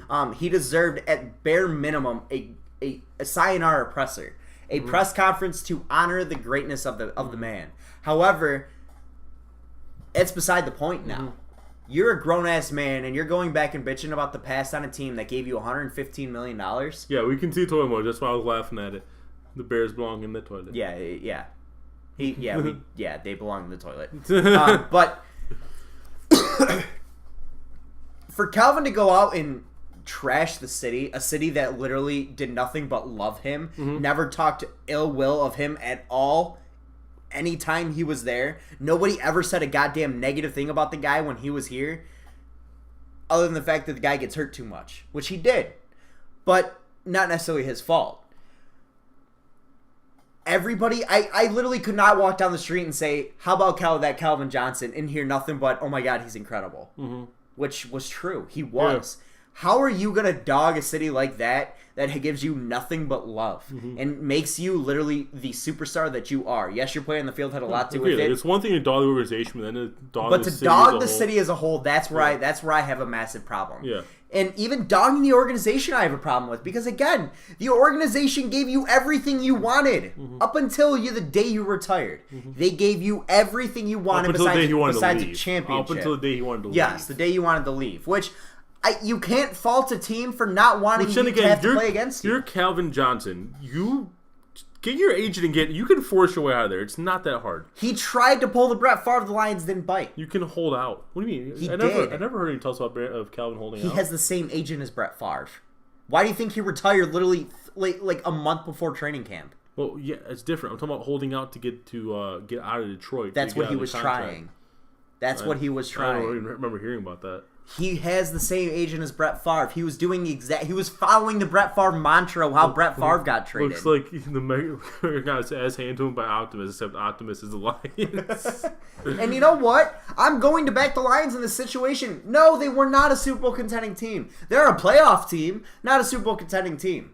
However, how many teams are? It's like 2, 4 or 5 teams they could legitimately say each year that are Super Bowl I'd say contending teams. 2. Patriots and Atlanta. That's about it. I don't say Green Bay's Super Bowl contender anymore. I think the expectation is there. I don't think they're a contender. Yeah, in hindsight, because they were the only 2 teams in the Super Bowl. Yeah. And a surprise a lot of people I make into the Super Bowl. I think they're still a Super Bowl contender. I don't see another team that's a Super Bowl contender this year besides those 2. I would have still called Green Bay a Super Bowl contender. They're an NFC conference. When they're you were watching, NFC championship contender. when you were watching the NFC Championship between Green Bay and Atlanta, you could definitely see that going that is either on the way. argument of the fact that Aaron Rodgers literally played historical football. You will never see a quarterback play that starting level with play again. mid-season. You will never see another quarterback play that level play again. And someone tried to say that the Aaron Rodgers. Someone commented on my article that that's the Aaron Rodgers we're going to see this year. Hell no. That literally was of astronomical, out of this world type. The volume alone is not possible. He literally threw the ball 50 times I a agree. game. I think Oakland's a contender. Oakland, I don't know if they're quite a contender just yet. Not in the AFC. Not So you're quite saying the yet. only two contenders this year I are think the Patriots only and Falcons? legitimate Super Bowl contenders that I could say that I could see those two teams going right back right now are the Patriots and the Falcons. Wow. I say the Packers have a shot. I say You have a shot, you're a contender. I don't think I say that they're not a contender in the sense that I put them in there already. I put two teams at that level. I put everyone else at conference championship contention. So you're saying if the Super Bowl is not Patriots Falcons, you're gonna be shocked? No. Then you've got to Shocked, have more contenders. okay. Shocked, and I can see it happening doesn't make you... I can see you going there does not make you a contender in my book. I put you as a conference championship contender. That's where I put Oakland, the Falcons, or not the Falcons, the Packers. Those are teams I put as conference champion contenders. Yeah, but then not you'd be shocked Super if Bowl those teams champion beat- contenders. But then you'd be shocked if the NFC team beat the Falcons or the AFC team beat the I'd Patriots. be surprised, yeah. If the Packers managed to beat the Falcons this year, I'd be surprised. Yes. And well, it's just Falcons. Come on, they just had a good year. Yeah, they had a fantastic year, but they have the same talent to back it up. I mean, what did they lose? Nothing. The Packers lost a shit ton. Oh no, I'm not talking about the Packers right now. The I'm talking Falcons about- didn't lose think- anything. I think you could put Oakland in the conversation though.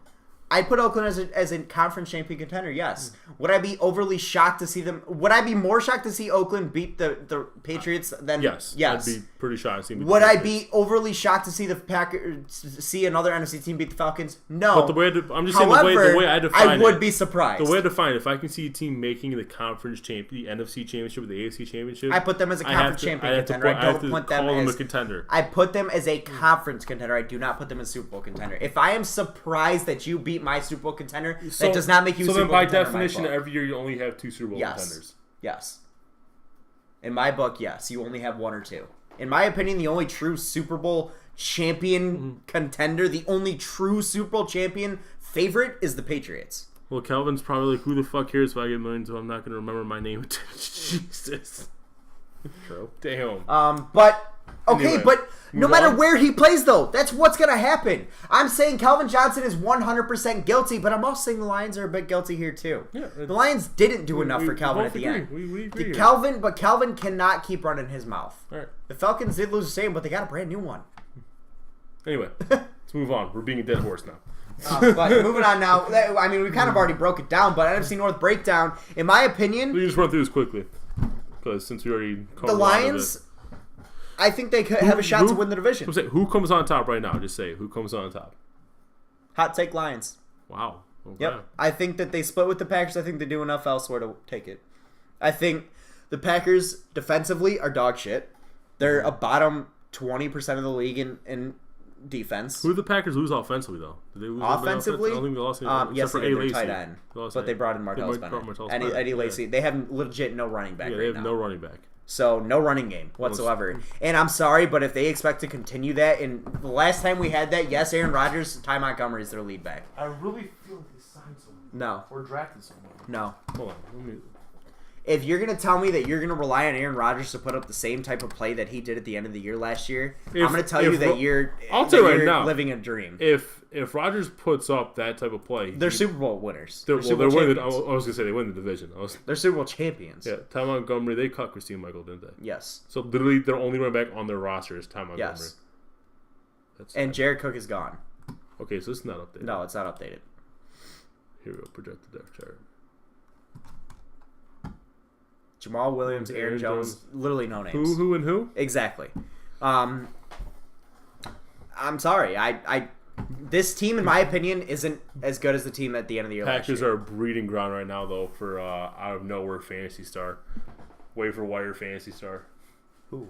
Their running back. Just Ty Montgomery. one of these guys Yeah. is gonna pop out. Yeah. And, I'm not talking about Ty Montgomery. I'm talking about the three no names. When's the last time those cheese-eating bastards even got close to a Super Bowl?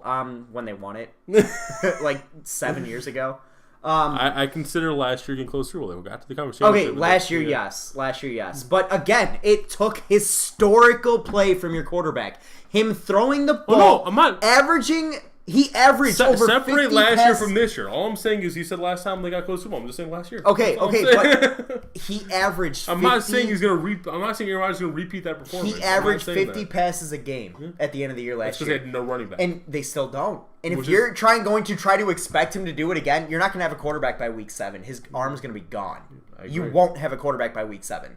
So if you're going to go on that mantra where you're expecting Aaron Rodgers to try to put up the same numbers as last year or try to play as well as he did last year, sorry, you're going to be below 500 I team. think he can last half a season doing it. Half the season, sure. But you know what? Half the season is an 8-8 team. Yeah. So I think at that point, if you're going to try to do that, you're fucked. So, ladies and gentlemen, draft Aaron I Rodgers sport and sometimes. trade. What? Draft Aaron Rodgers and then trade him halfway through the season. Fuck yes. Absolutely. If you're a fantasy owner, you draft Aaron Rodgers high, and then you trade his ass. But then again, Could you imagine his value? do we see more deep zones against less guys in the box? Yes, More absolutely. guys in cover. Yes, absolutely. Less You also see less open instead of a passing guy trying to play run stop, you see him playing a spy. I'm saying less passing lanes for Yes. Aaron Rodgers. Yes, absolutely. You see teams playing four-man rushes all day and having a guy spy Aaron Rodgers with everybody else back deep. I think. So You're going to see a lot of nickel and dime straying against them. straying from the Packers, I think the Bears are the obvious worst team in this division. Also, defensively, the Packers get a lot worse. I think Minnesota. Which I don't know how you could say that, but I think did. Minnesota's a big wild card though. They are because they had a big bad break last year. Yeah. They were the hottest team to start the year. They I believe started 7-1 Yeah. and then went they started 6-1 and then went 2-7 the rest of the way. Or 2-9. They were terrible at the end of the year. A lot of that had to do with their defense couldn't hold it together. A lot of that had to do with They do have a really good defense. they do have a solid defense, but towards the end of the year, they were exposed. And I think it was a lot of teams started to figure them out. A lot of it had to do with the fact they had no running game, which they could be rejuvenated this year. They still don't have a great offensive line, and their quarterback play is a huge question mark. And the reason is because you can't rely on Teddy Ballgame to be healthy, and even when he is healthy, I believe he throws more picks than he does touchdowns. So they're going to turn the ball over a lot. So that's not a winning formula in my opinion.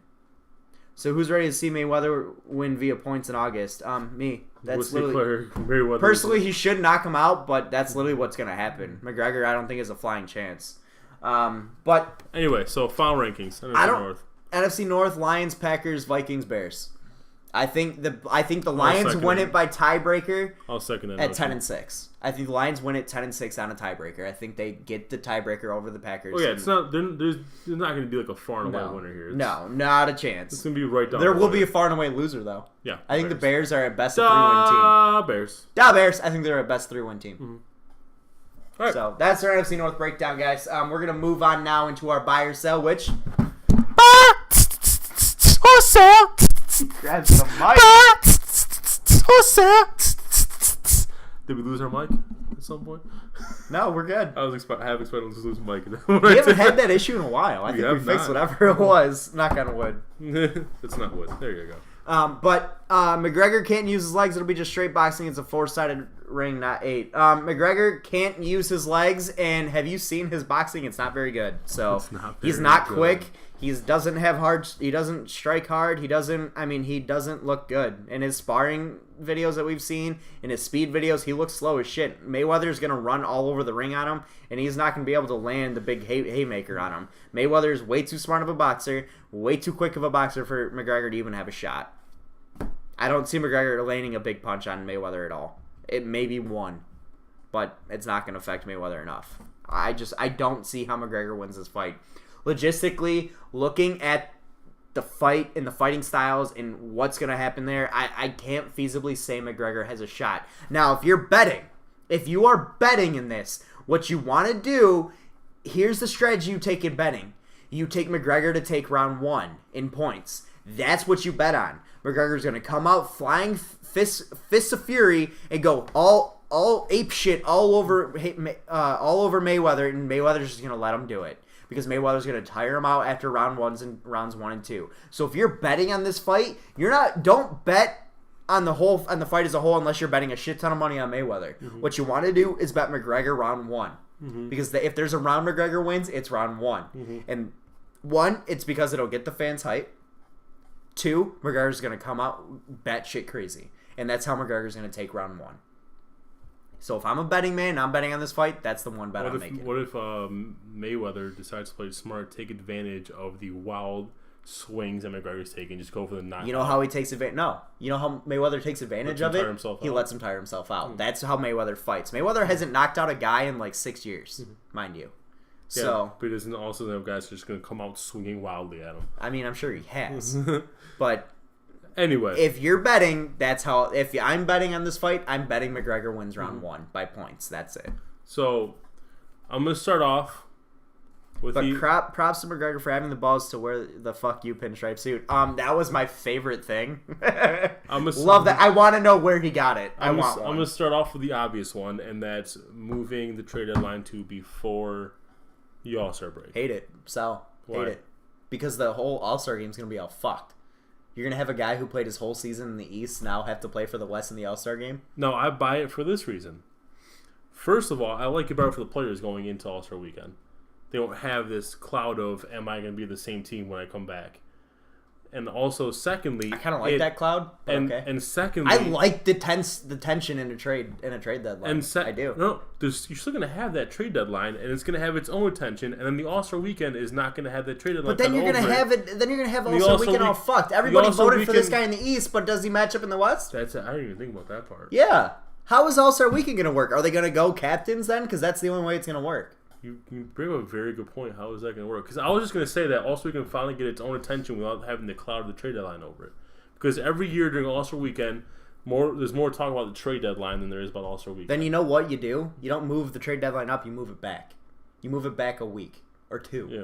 That's what I do if I'm in the NBA. If I'm the NBA commission, I'm moving the trade deadline back. I didn't even think about that. That it's going to fuck up voting and all that. Yeah.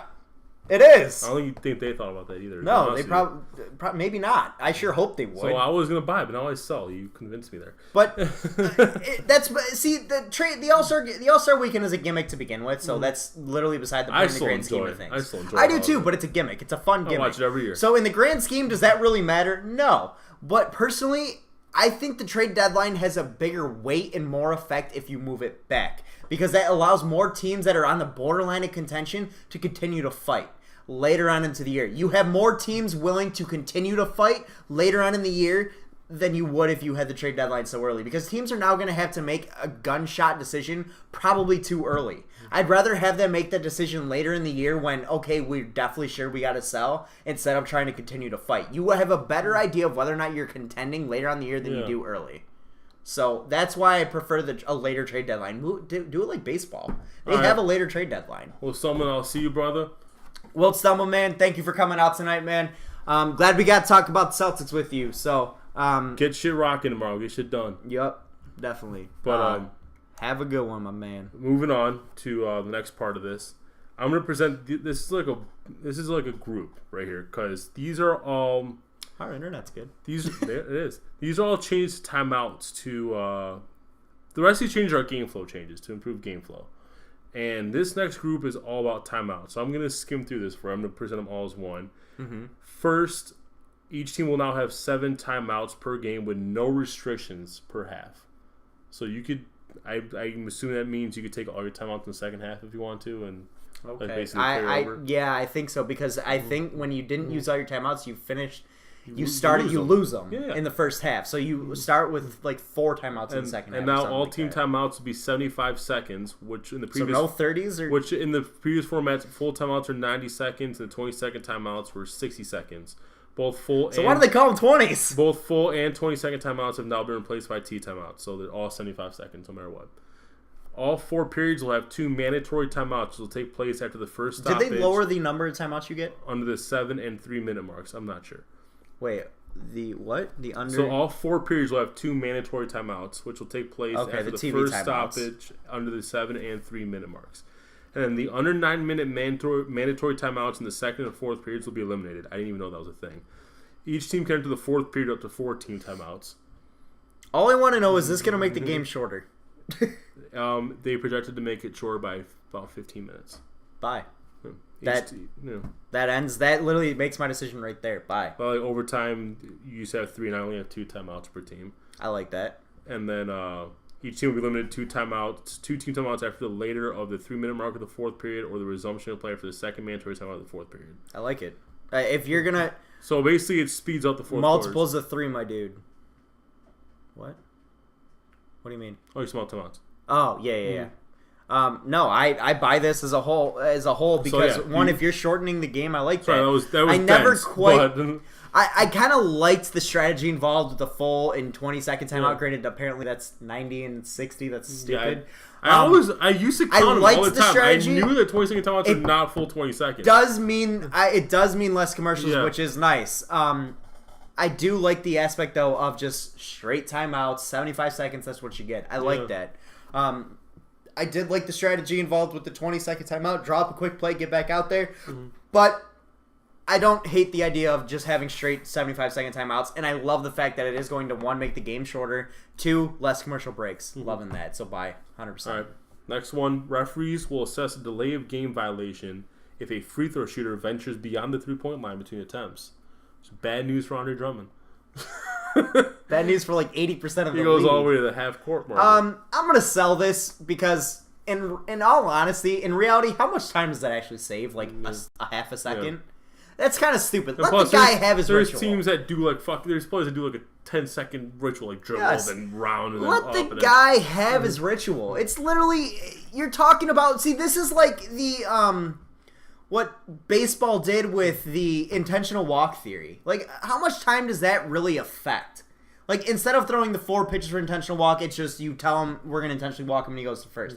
How much time does this actually save? A minute? Whoa. That doesn't matter to me.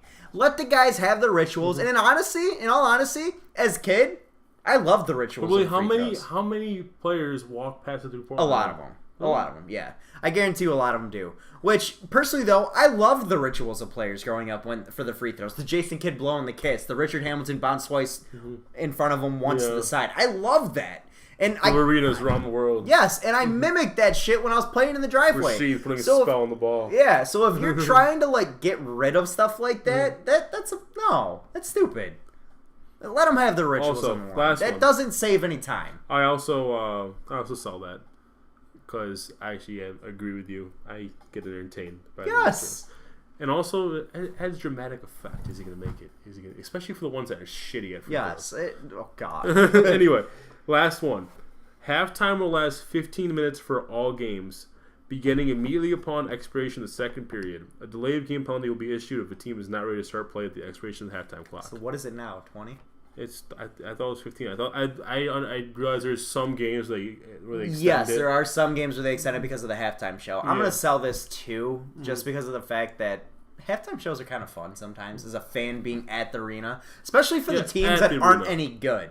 At the arena, but when and you're some of the watching halftime shows are televised. Some of them are televised.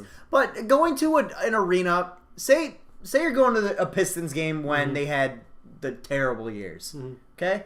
Like 6 years ago, 5 years ago, 4 years ago. Say you're going to a Pistons game there.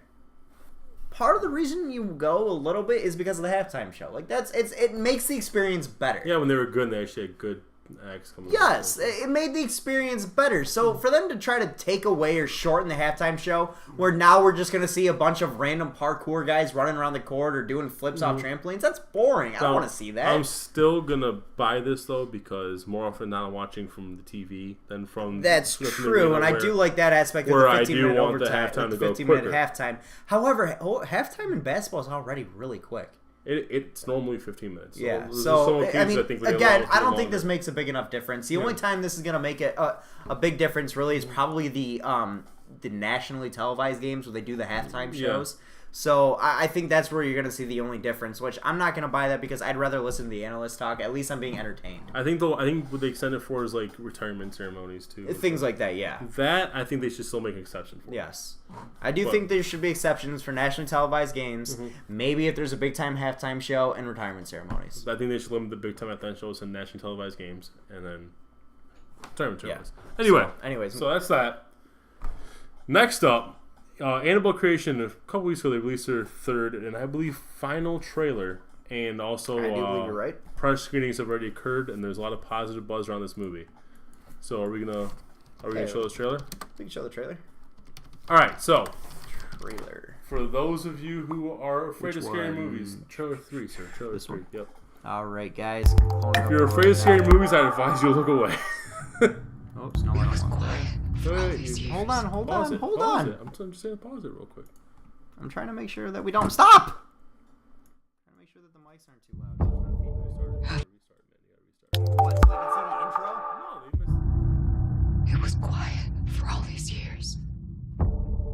After Samuel and I lost our daughter, we prayed to see our girl again. The contact started small, but then she wanted permission to move into the doll. We soon realized it wasn't our daughter, so we locked it away. We thought helping the girls could be our penance. This is our new orphanage. Wow, this is as big as a castle. But we ended up giving it just what it wanted. You need help? I can manage.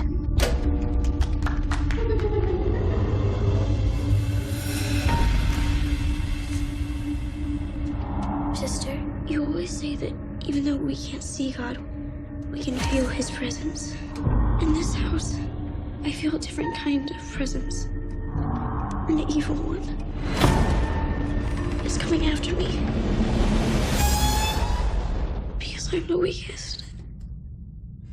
You help me? What do you need?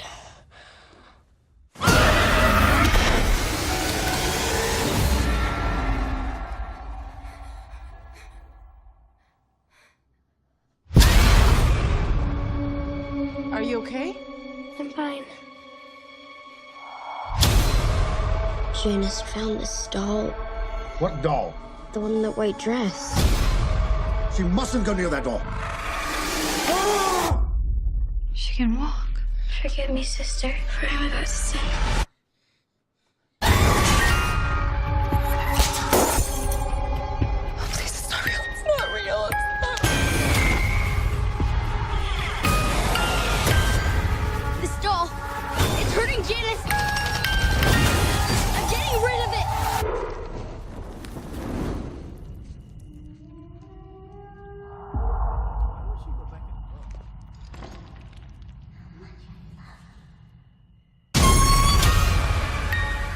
She hasn't seen that many horror movies yet. Alright, so, alright, guys. Oh, hold on, let me turn the mic back up for you guys. Alright, so there we go. Alright, so, they literally just showed the best parts of the movie. Wow.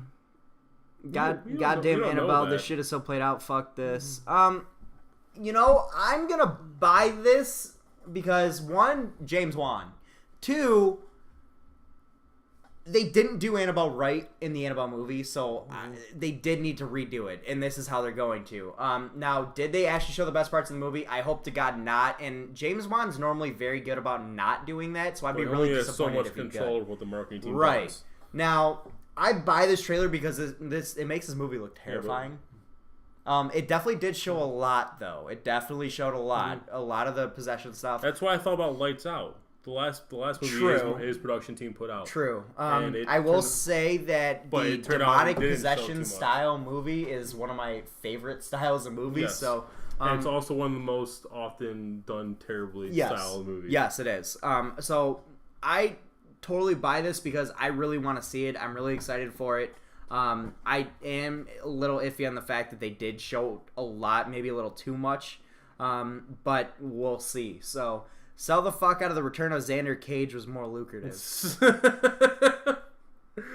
I mean, people really wanted to see Yeah. Triple X because of Vin Diesel's hype out of Fast and Furious again. Yeah. So that was the first Triple X movie after Fast and Furious really took off after Fast and Furious. Right. So anyway, I'm actually really buying this.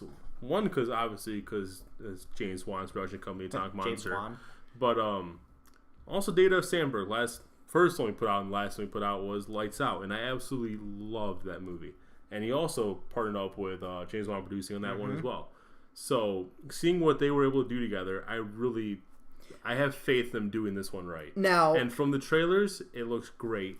And now it's gotten some positive buzz at the press screenings too. Yes. So everything's looking up for this movie. Now, the one big issue I had with the first Annabelle movie was it was super, super cheesy. Yes, like it was the horrible. whole like demon gargoyle thing. There was only controlling the doll. one good part in that movie, and that was the demon at the stairs. That movie was trash like Vince Dom voice. remember the demon? We're at talking the bottom of the Annabelle steps? creation, Cooper Joe. Remember like the demon at the bottom of the steps? Yes. That was like childhood nightmares for me. Yeah. That Yeah. was the one good part of the Now, movie. there was a lot of eerie parts that were pretty good. But remember, the story of the Annabelle doll is that it was possessed by a demon that masqueraded as a little girl. yeah, but Convinced the still, owners was a little girl. in The Conjuring, I still think still a that demon. yes, but you never saw the demon. Yeah, you never saw a demon. That's Which what's I good. think was the good And part I of hope it. they don't show the demon again. They already shown you in the They trailer. showed you a fucked up face. They didn't show you a full on demon like Dude, they did in no. Annabelle. Dude, They didn't you show you missed. Yes, they did. They showed when she turned around, you saw a fucked up face. That's No, all you saw. dude. Very beginning of this. The contact started small. But then she wanted permission to move into the Look in the doll. background of this scene. We soon realized it wasn't our daughter. That's a demon. Oh, See? I saw that. Okay. Yeah, that's a demon. So So they are going the demon route again. Meaning they're not completely ignoring Annabelle 1 then. They have to... So that is No, they're still not. part- See, this so is that is supposed still to be part the, of the universe. Okay, this is supposed to be the creation story of Annabelle. Yeah. So they're going basically a la Ouija Mm-hmm. and going creation story of Ouija with Annabelle. So that's what you're getting out of this. Now, I'm hoping it goes the same route in the fact that Ouija Origin of Evil was really good, so I'm hoping this movie's really good too. But We're definitely get to see a lot less of demons. the cheese aspect was very... Nuke this bitch. The cheese aspect of it was not good in Annabelle 1. And the thing that I loved most about the Annabelle and Conjuring was how terrifying the doll was. The doll is terrifying. Doll! I don't need to see a demon controlling the doll. The doll needs to act on its own. And that's what makes it terrifying. You say doll really funny, right? Doll? Doll. I say it like a Michiganian. Doll. It's doll. See, you say it not like a Michiganian. Doll. Sorry. Doll, whatever. But the Annabelle doll is the scariest aspect of the whole thing, and that's what they need to focus on, not a demon controlling it. So the cheese factor in that needs to be fixed. We will be reviewing that movie when it comes out for you guys, too. Absolutely. So. And also, I believe we're seeing more of the Planet of the Apes this weekend? We got nailed on a day, but yeah. Okay. So we will be reviewing that soon as well for you guys. But you want to see a matinee show Friday evening before the show? If we have time. Depends what time I get off work. That's true. But if you're scared of a doll, just burn it like Chucky. Yeah? I think they tried that in Annabelle 1, didn't they? Huh? They tried burning it in Annabelle 1. Honestly, I can't remember. To be honest I think with they did. Didn't work. But, so, next buy or sell here. You want to break it down? Yeah, give me one second to pull up the article. Alright.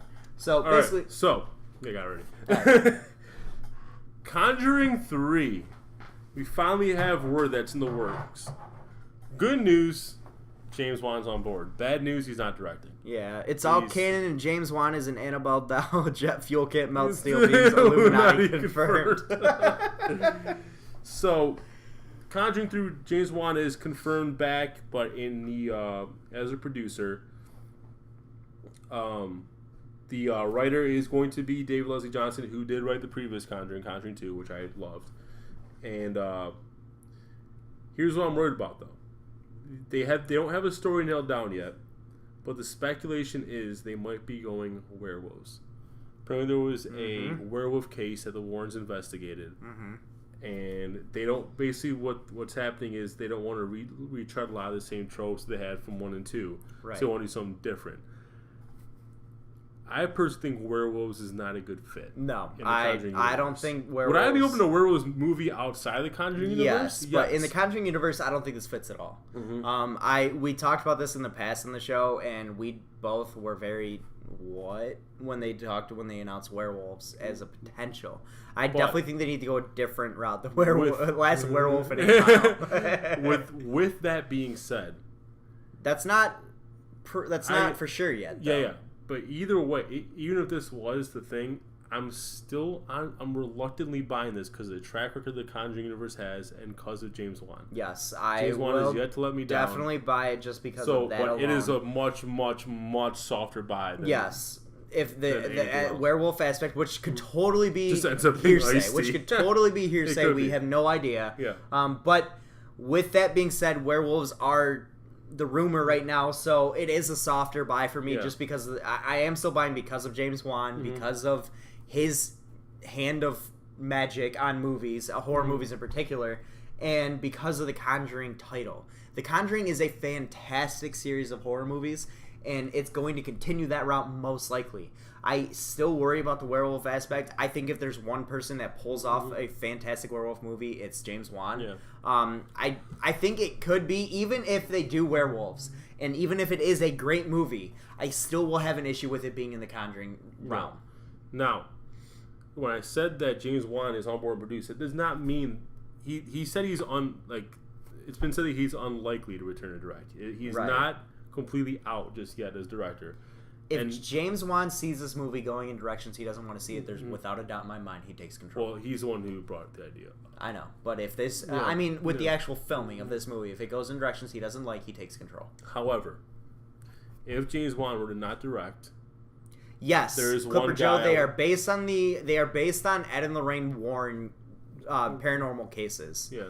If you want to Actual read up case on some files. of them, it's based on actual case files, and I believe Conjurings 1 and 2 actually have Lorraine Warren as an advisor on these movies. One for sure, I'm not sure about two, but She's actually in it. She's in the movie. She's in the Lorraine Warren, the actual medium, She has psychic an medium, uncredited cameo. is in the movie. But yeah, if you want to read more about them, they do.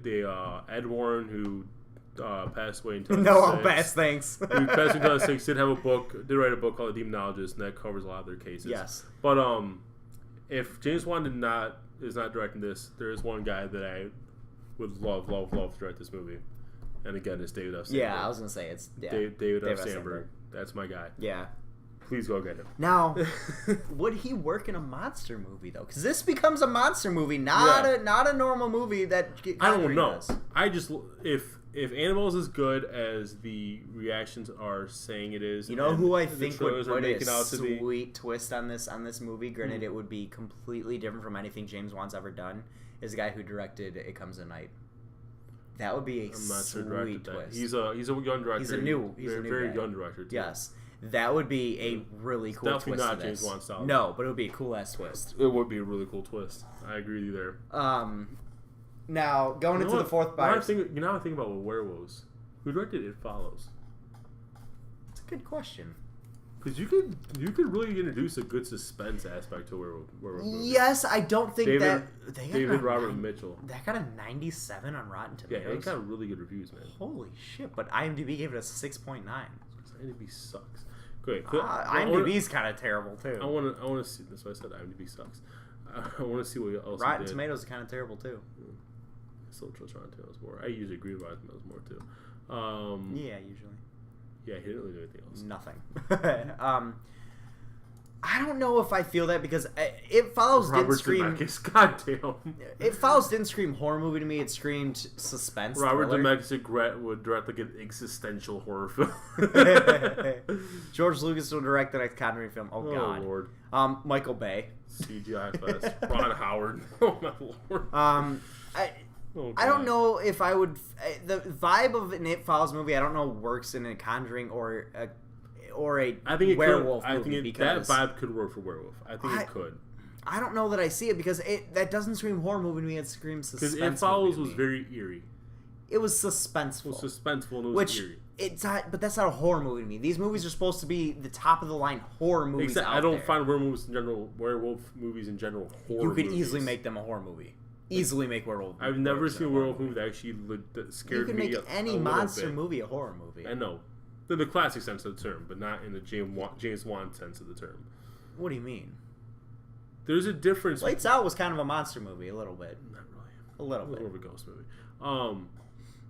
Because technically, you could take a ghost spin on a werewolf movie with. I'm saying technically, movies like The Wolfman and but those are all poorly done. And Dracula. And, but Dracula's different. And That's Godzilla. classic. Those are all Godzilla. Godzilla. Okay. Those are all considered horror movies. They all fall into the horror movie genre. They're all different subgenres of the horror movie genre, but they all fall into the horror movie genre. Yes, but I think sticking to the Conjuring route, I think you have to make it the Conjuring style horror film, which you can easily do with werewolves, in my opinion. It's not. I'm not so sure about that. You can make it a horror film without making it suspenseful. I think if you're going that route, it's literally an atrocity. If you're going it follows the suspenseful route with this werewolf movie, I think it's an atrocity. So what to route call would it a you go Conjuring with movie. it? What route would I go with? Horror I'd fest? go no, not at all. Where would you I'd go very creepy. I'd go James Wan style. I'd go ghost werewolf style. I'd go a la Lights Out with werewolves, kind of. I'd go a ghosty style with the werewolf. That's what I'd do. I don't get it. You could put a ghosty, like a stalking style with a werewolf. A ghost stalker style that's like with a a werewolf. suspense werewolf movie. It's not, though. There's a lot more jump scares involved. There's a lot more. Where you only get like glimpses of the werewolf, and it's just more suspense. You won't get glimpses. You'll get full blown shit. Full blown shit. Well, Lights Out, you got full blown shit. Yeah, too. that's what I'm talking But about. for a lot of time, you got glimpses.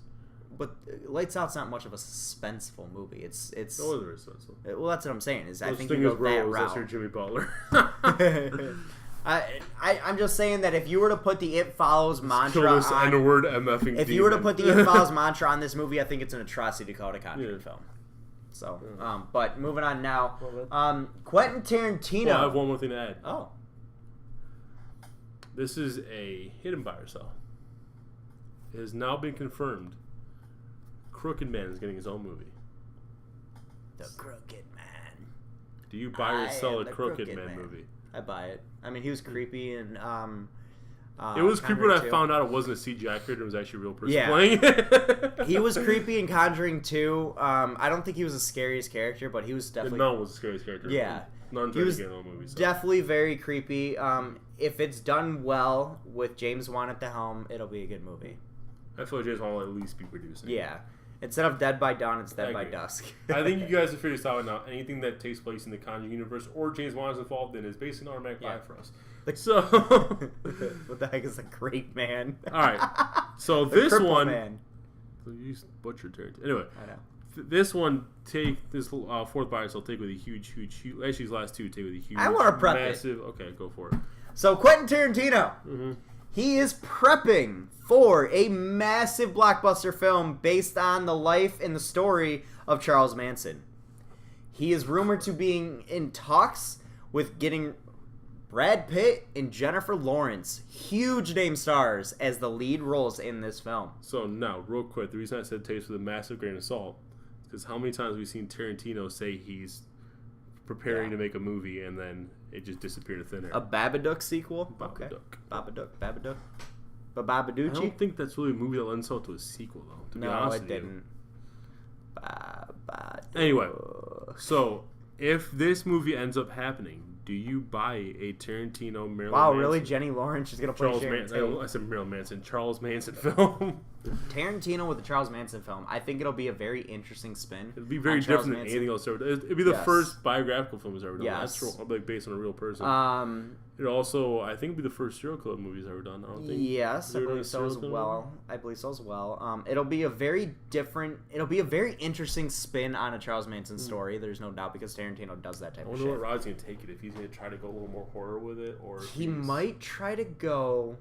I'd be to see Tarantino attempt some horror. Think about it this way: the entire movie takes place in the murder house, except the scenes where you have Charles Manson talking on the outside. That's all you have of Charles Manson. The rest of it takes place in the murder house. So, that's what I see Tarantino doing. I don't know if this came from Tarantino or from a different source, but I did hear that major focus of the movie is going to be on Sharon Tate, who was one of the victims of Charles Manson, and was also the wife of director Roman Polanski. Yep, you could. J-Law probably will play Sharon Tate, in my opinion. No, they already said J-Law is not. Oh, she's not playing Sharon Tate. Okay, that's weird. Which is weird. I know. Tarantino's gonna do it in 3 hours. Waste of fucking time. I don't know what I consider a waste of time. It'll definitely be, in my opinion, this won't be his best work. I'll be honest with you. I want to see a Charles Manson movie. Yes, I don't think Tarantino. I don't think he's the right guy for the job. Yeah. I think the only way you do it with Tarantino is if you do the whole movie in the murder house and go with the horrors of that aspect and the psychological terror that happened You're right. inside Aldous that house. Scott was not that great. No, Aldous Scott wasn't that great. But having Brad Pitt and J-Law is a big draw, and that makes movies better. Yeah. In a lot of ways. So it's hard for me to sell a movie that have the names Tarantino, Brad Pitt, and Jennifer Lawrence. Just Tarantino. It's hard for me to sell it. Exactly. So it's hard for me to sell that. Do I think it'll be a good movie? Yes. Do I think it'll be Tarantino's best work? No. I don't even think it'll be top 3 best work for Tarantino. But in the terms of Tarantino movies, I'd probably sell it. In the terms of Tarantino's doing a movie, I'd buy it. So overall, I very, very softly buy. I agree with you 100%. It's a soft buy for me. Very soft buy. It's hesitant because this could be the one black mark on Tarantino's career. Yes, it could be. It has a shot. But then again, if this could also be the time where you see Tarantino completely change up his style. It could. And really impress you. No. I don't think Tarantino switches his style. Tarantino's going to put Tarantino spin on this film. He's going to make his stamp on this film as a Tarantino film. Because that's what he does. I mean, he could have taken every single one of his other movies in a different route. Going against what he normally does. This is the first time he's doing something based on a true story. Yes, but at the same time, he's just taking a non-fiction aspect to a Tarantino film. That's all he's doing. See Brad Pitt yelling, "This is Candyland."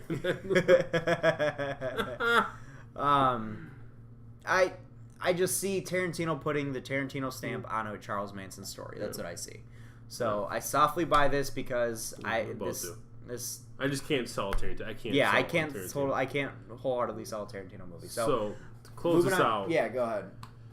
Christopher Nolan was recently interviewed about potentially directing a Bond film, and he replied by saying it's something that he's always wanted to do. He loves the Bond character, and he would definitely be open to directing a Bond film, but it needs to need him.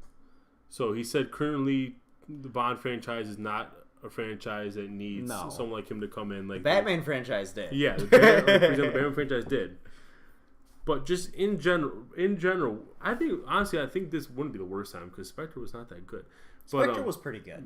It wasn't great. I mean, in Spectre's defense, it was trying to follow Skyfall. Yeah, it didn't live up to Skyfall or Casino Royale. Anyway, it was the third best in that 4-film franchise. In general, would you buy a Nolan Bond film? Yes, I would. I love Christopher Nolan, and I think that his director style in a spy thriller type movie would be awesome. I mean, an action spy thriller with Christopher Nolan's aspects built into it, I think that'd be sweet. I think you'd have to start with a completely new Bond and completely fresh. Yeah, you would. You'd have to start a completely new story, but I totally would buy Nolan doing a Bond film. Nolan is awesome. I love Christopher Nolan, and his style of directing would be perfect for a Bond film, in my opinion. I actually never heard it compared to Bond. I'm hearing it compared more to John Wick. It literally says in the trailer, the female Bond. Really? Yes. I missed that. Yes. I've heard a lot of John Wick comparisons. And it literally says in the trailer, the female Bond. So, I don't know that I see it as a female Bond movie. No, it doesn't seem like a Bond movie at all. I don't see her being the suaveness of a Bond. I think John Wick is definitely she's definitely more of a kick-ass style spy here. I'm probably gonna want to see it though. Dunkirk's gonna be awesome. I cannot wait because Charlize Theron looks hot as shit in that movie, and there's some great scenes. So I'm totally gonna see that movie. Dunkirk, I hope to God it's awesome. I'm so iffy on it being PG-13. Also, they released the running time for the movie too. What? Hour and 40 minutes for what? Dunkirk. Nolan's shortest film. Ooh, hour and 40-minute war film that's PG-13. Dude, this movie is begging me to sell it. From what I'm hearing Nolan say about it, though, like what he's going for, I think I'm gonna love this movie. This movie's begging me to sell it. It's basically very enclosed. You don't get a full view of the war. You're just looking at Dunkirk itself. Whiskey Cleric, I actually do think Atomic Blonde will flop too. I just don't see it being that successful. I just don't see much of an audience for it. I don't either. An hour and 40 minute war movie that's PG-13 if you literally presented to me, showed me a movie without me knowing who's in it or who's directing it or anything, and said, watch this war movie, it's an hour and 40 minutes long and it's rated PG-13, I'd laugh at you and throw it in the trash. I'd tell you there's why. I agree, but knowing Nolan, first of all, Nolan said don't think this is a war movie. He go on and said that. But it is. Because this is what is it, an epic? No, this is more kind of like a race against the clock thriller, is what he wants to describe it as. It's this movie, from what I've read about it and seen about it, it's a war movie. So, well, yeah, it's still technically a war movie. Director's cut on Blu-ray for Dunkirk will sell. Yeah, because it'll be 2.5 hours long. I mean, yeah, and of course that'll sell. But Nolan's going for more of that suspense thing, so it would take away from that. I guess. You don't need to cover the historical event hour for hour. And you don't need to, but... That's not what he's trying to do. That's not what he's trying to do. And in a war aspect, in a war film, there's certain parts that you kind of do. I think he does. I think he's going to cover what you need to cover. But I'm going to go on a limb here. I'm going to say this movie's going to be just prediction. Agreed. I think this movie's going to be fantastic. This movie, I hope to God it is, because I have high hopes for it, but this movie is, at this point, is begging me to sell it. Yeah, I think this movie's going to do better than you expect. I do too. Don't get me wrong. I'm not expecting it to flop. I'm not. No, I'm not talking about money-wise. I'm not expecting it to be a bad movie. I'm not expecting it to be a bad movie. I'm expecting it to be a good movie. I'm just saying that there's so many things about this movie that are begging me to sell it. Again, if you were to tell me, watch this war movie, or watch this suspenseful war movie, or Race Against the Time war movie that is an hour and 40 minutes long and rated PG-13, I'm literally going to not watch it. That's a waste of my time. I would rather watch the 3-hour-long Saving Private Ryan. I'm watching this in IMAX, good sir. This is an IMAX movie for me. Really? Mm-hmm. And the critics have... Is it even going to be shown in IMAX at any of the theaters near us? This is open to fantastic reviews, and the critics are saying that this is one you have to see in IMAX. And of course, you have an IMAX theater right down the road. Is it going to be... I know, but is it going to be played on the IMAX theaters? Yeah, is there going to be another movie that's going to play... No, it's going to be played on IMAX theaters. I don't know. This movie's begging me to not like it. It's begging me to be so... Listen, I'm be honest with you. I want to see it the way Nolan wants it seen initially. I honestly don't think there will be a director's cut. Could you honestly say, though, that they're telling you to buy it in IMAX so their sales are... No, it's not the people. It's the people who've seen it. Okay. It's not the actual people from the film telling you about it. There are precedents for war movies under 2 hours that are awesome. Yeah, but... I can't even think of war movies under 2 hours that are any good. I'll be honest, I can't even think of a movie under 2 hours. Me neither. But no, I'm seriously, after the way I heard Nolan explain it, and I'm looking LOL. See, that's what I'm saying though. That's my problem. Oh, I just want to real quick before we move on. I just want to give you the exact quote from Nolan because I don't want to misquote him. Okay, I'm sorry, but at this point, at this late in the game with this movie, I'm not going to buy anything a director says that's based on his movie because it's totally 100% biased. Of course, that director, when it first comes out and when it's brand new and when it's literally about to release, is going to say that this movie's amazing. And this is how you should see it. He's not talking about this film was amazing. He's just talking about what he was going for. I'm sorry. I'm not going to buy anything Nolan says at this point. It's too late. I mean, it's too late. It's open to great reviews. He doesn't need to pump up the movie. I understand, but it's too late for me to take weight in anything Nolan says versus... And I'm going to go into this movie expecting what I want to expect. Mm-hmm. Having someone skew my expectations is not going to make me look at this movie any differently. It's not going to make me feel better about it. It's not. I'm not going to be going into this movie saying, oh, hour and 40-minute war movie with a PG-13 rating. That doesn't scream good war movie to me. That screams, oh my god, this is a nightmare. I love Christopher Nolan and I buy everything he does, but that's so scary. I can't even find the quotes. Okay, but that is so scary. But I totally buy Nolan as a Bond director. I'm still buying this movie too, 100%. Yeah. Dunkirk? Yeah. Oh, I buy it too. Don't get me wrong. I buy it. It's begging me to sell it. It's begging me to sell it. Still watching this IMAX. Anyway. Okay, we can still see it at IMAX. Moving on now, guys. That takes us to our last topic of the night as we push into 2 hours here. Yes. Daniel Craig is rumored, not confirmed, as being back. He's back, y'all. Back as that was 007, back as week. Agent 007. Nick is just mad it's not edited. It's not edition. No. I love Christopher Nolan. It doesn't have to be edited to my edition. A director's cut would probably be better. I'm for gonna this say movie. it's hard to keep attention when it's a 2.5-hour movie. It's hard to keep tension throughout. In a war movie? Fuck no, it's not. Was it hard for you to stay at attention? Not attention. Tension. Was the tension literally hard to keep in Hacksaw Ridge? The tension was there the whole time. There wasn't much tension until they Are went you to what? war. Yes, Until they there went was. to war? There was a lot of tension in boot camp too. There was tension at the beginning when he was a conscientious objector. There wasn't a lot. Oh, there was no tension? He was in jail! That was 45 minutes into the movie. There was in the beginning. Goddamn. There was tension from like 20 minutes into that movie beyond. There was tension between his mom and dad beating the shit out of each other. Him damn near shooting his dad wasn't tense enough for you? That was a 7-second scene.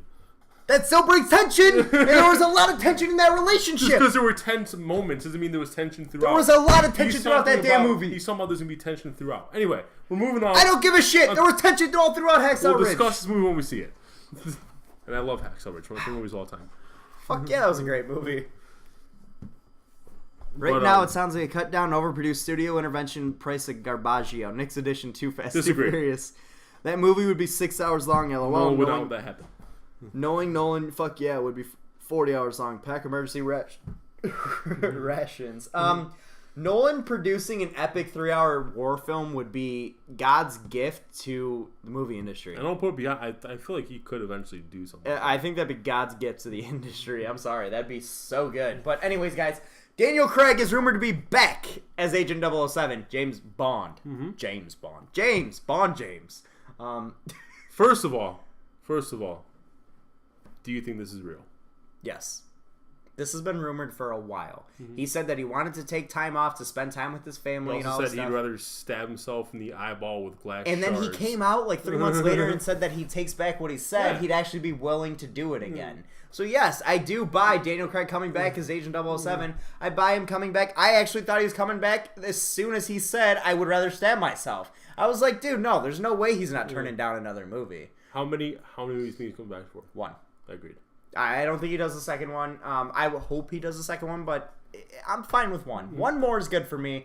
I think he needs to follow up a. He did say if he comes back, he'd be doing it for the money. Yes, I think he needs to do a better follow up to a not great but decent to good movie Inspector, and follow it up with a great movie like The Casino Royale. Yes. I need to see more of Bond. I love him coming Bond. back because I want him to complete his legacy as one of the best Bonds, if not the best. I Bond still I've think ever he is seen. the best Bond. That's what I'm saying. A lot of people do not, but I think personally he. Let's is the ask best the Bond. question: Idris Elba is Bond. We have discussed this. I don't see it. I think you don't see it. It'd be an interesting aspect, and I think you'd be a good Bond. I just don't see him as Bond. I don't see him being that character. Never mind the black-white thing, whatever. That doesn't matter to me. Yeah. I don't see him being that character. So what about it is not like he has? I That don't see the sexy He has a, suaveness. debonair suave. I thing don't to think he him. does. I don't think he has the same debonair suave as James Bond does, though. It's He- different to me. He has a much more rugged look. I will Yes, give you that. absolutely. But he's still in a lot of his movies. He does play that. The debonair character I suave see type. Idris Elba being best at is the character that he plays in that movie, the Dark Tower. That's the character I see as Idris Elba. That's how I see Idris Elba as a character. I don't see him being. I don't see him fitting as Bond. It just doesn't. It's not my favorite pick to be James Bond. My number one pick for Bond was Tom Hiddleston. Yes, absolutely. And they agree. already ruled him out. So Absolutely agree. Tom Hiddleston would be awesome. I would love Tom. Anyway. Also, only part I care about is when we actually got to Daniel Radcliffe. I'm not one to shy away from Viscera, but when the guy set up and started screaming and then the machine gun ripped into him and the dude behind him was like Swiss cheese, I almost lost my lunch. No fucking lie. That was when they kicked off the battle scene, the first battle scene. That was nuts. Yeah, no, the battle scenes in that movie literally showed the true horror of war. I think it was truly one of the first movies I've ever seen that showed true horrors of war. Like the intermission between the two battle scenes was much needed. Like you needed to take a breather. Oh God, between yes, the two battle- yes. Give me a break. I need to breathe. Oh God, whew, I need a mental break. Like the first time I saw it in theaters, I saw it twice in theaters. The first showing I went to, was the premiere night, the Thursday night showing, and the theater was packed. After that first battle scene, about 10 people got up to go to the bathroom. They're like, Jesus Christ, I need to All I'm saying about it, but back to Idris Elba though. All I'm saying about Idris Elba as Bond is, I'm not saying it'll be a bad movie. I'm not saying it'll be a bad Bond. I think it'll be a good Bond. I'm just saying, do not expect it to be your traditional Bond. Expect a very different James Bond. I actually don't like Tom Hardy for Bond. I think he is too rugged. I think he's way too rugged. Tom Hardy is too rugged. And I don't want him to mumble through a Bond movie. Yeah. Too. He is too rugged to definitely I love Tom Hardy. I think a Tom Hardy Bond would be very closely related to an Idris Elba Bond. They're very rugged. They don't scream the suave, smooth, Playboy-esque Bond. Can you do me a favor? Do me a favor. What? I want you to look up Idris Elba on Google and just go, just Idris Elba. And just what? click images. I've seen his... Okay, I've seen They're him all in his him in suits. tuxes and shit. I've seen that shit. That does not mean jack shit to me. Tom Hardy has those too. Would you see him as that? He does, but like when you look at what Idris Elba... Because, what they dress him for a photo shoot makes him smooth? No, I'm just saying, I think you're like... What his publicist dresses him in for a photo shoot makes him smooth. It's not what, it's him, not his publicist. That's, this guy right some here. Some of these are photo shoots, a lot of them are just hold on, stop moving shit. You know what this guy looks like to me? A guy who's gonna just kick ass. A guy who's got a scar in half of his movies. Obviously he's gonna shave, Jesus Christ. That does not look like James Bond to me. It doesn't. It doesn't seem James Bond to me. This does not scream James Bond. He's trying to be the smooth sexy. That screams a rugged guy trying to rip his fucking shirt off. He's ripping shirt off. That's not smooth. I'm sorry. This right here does not scream James Bond to me. He still looks super fucking rugged. That I could see that being James Bond. No, that looks super fucking rugged to me. Well, we should be showing these people what we're looking at. Oh yeah, here, I'll show you what we're looking at here. This, I don't see it. That does not look like James Bond to me. That's the most James Bond look I've ever seen of him, but that still does not look James Bond enough. This looks like a guy who belongs in a movie where he has a scar. He looks like a movie that Samuel Jackson would play there. That's what I'd see. This especially right here. All women are cheaters. That's not true, but hey, thanks for the follow, my man. This right here. Again, Samuel Jackson role. They're not going to let him keep a full beard for James Bond. Don't worry about that. Clean-shaven Idris Elba does not scream James Bond to me. It doesn't. He's still too rugged. He still belongs in a movie that Samuel Jackson would play the role. And I look up Tom Hardy. He's definitely too rugged. Oh, I agree with you. I think Idris Elba Bond would be more closely related to that little rugged, if you shaved him, that's a Bond look. Can we get it? So you're talking about this. Yeah. That's a Bond look. That's more Bond look than anything I've seen out of Idris Elba. Anything. I still think Tom Hardy's too rugged. I agree. But that's still a better look for Bond than anything Idris Elba's going to have. This, Bond all day. All day. That's a Bond look. I don't like the comb over. Dude, Daniel Craig has a comb over. What are you talking about? He doesn't have a comb over. Yes, he does. If he does, it's not as tight of a comb over. No, it's not that tight. Dude, that's a comb over. That's not a comb over? It's pretty comb over. Oh, we can't even see the hair there. It's pretty fucking comb over-ish. That's pretty comb over-ish. It's more pompadour-y, but it's more pompadour-ish, but it's still kind of a comb over. That's not what we just saw from Tom Hardy. That is definitely not what we just saw. It's still comb over-ish. It's more pompadour-y, but it's I think we're going comb-over-ish. too much detail here. Tom Hiddleston would be my pick, yes. I do think Tom Hardy's too rugged. But I still think that Idris Elba is too rugged. I don't think he has the Bond look to me. I don't see the sexy, smooth suaveness of Idris Elba in there. It doesn't work for me. It doesn't. I'm not saying he'd make a bad Bond. He wouldn't. He'd make a good Bond. Just do not expect Bond in the sense of what we've seen Bond over the last 50 years. I'll be honest. When they first announced Daniel Craig as Bond, I wasn't too young. What was it like? I was like 14. I wasn't so into the movie scene where I actually cared. I was like, oh, Bond is blonde now. That's the extent of my thoughts on Daniel Craig's Bond. But I'd grown up with the Pierce Brosnan Bond. Colin Firth is too old. He's too old. Next Bond is Paul Rubens. He looks like a dad Bond. Paul Rubens. That's fucking Pee Wee Herman. Yeah, no way. I was gonna say, wait a minute. Where have I heard that name? Paul Rubens. Where have I heard that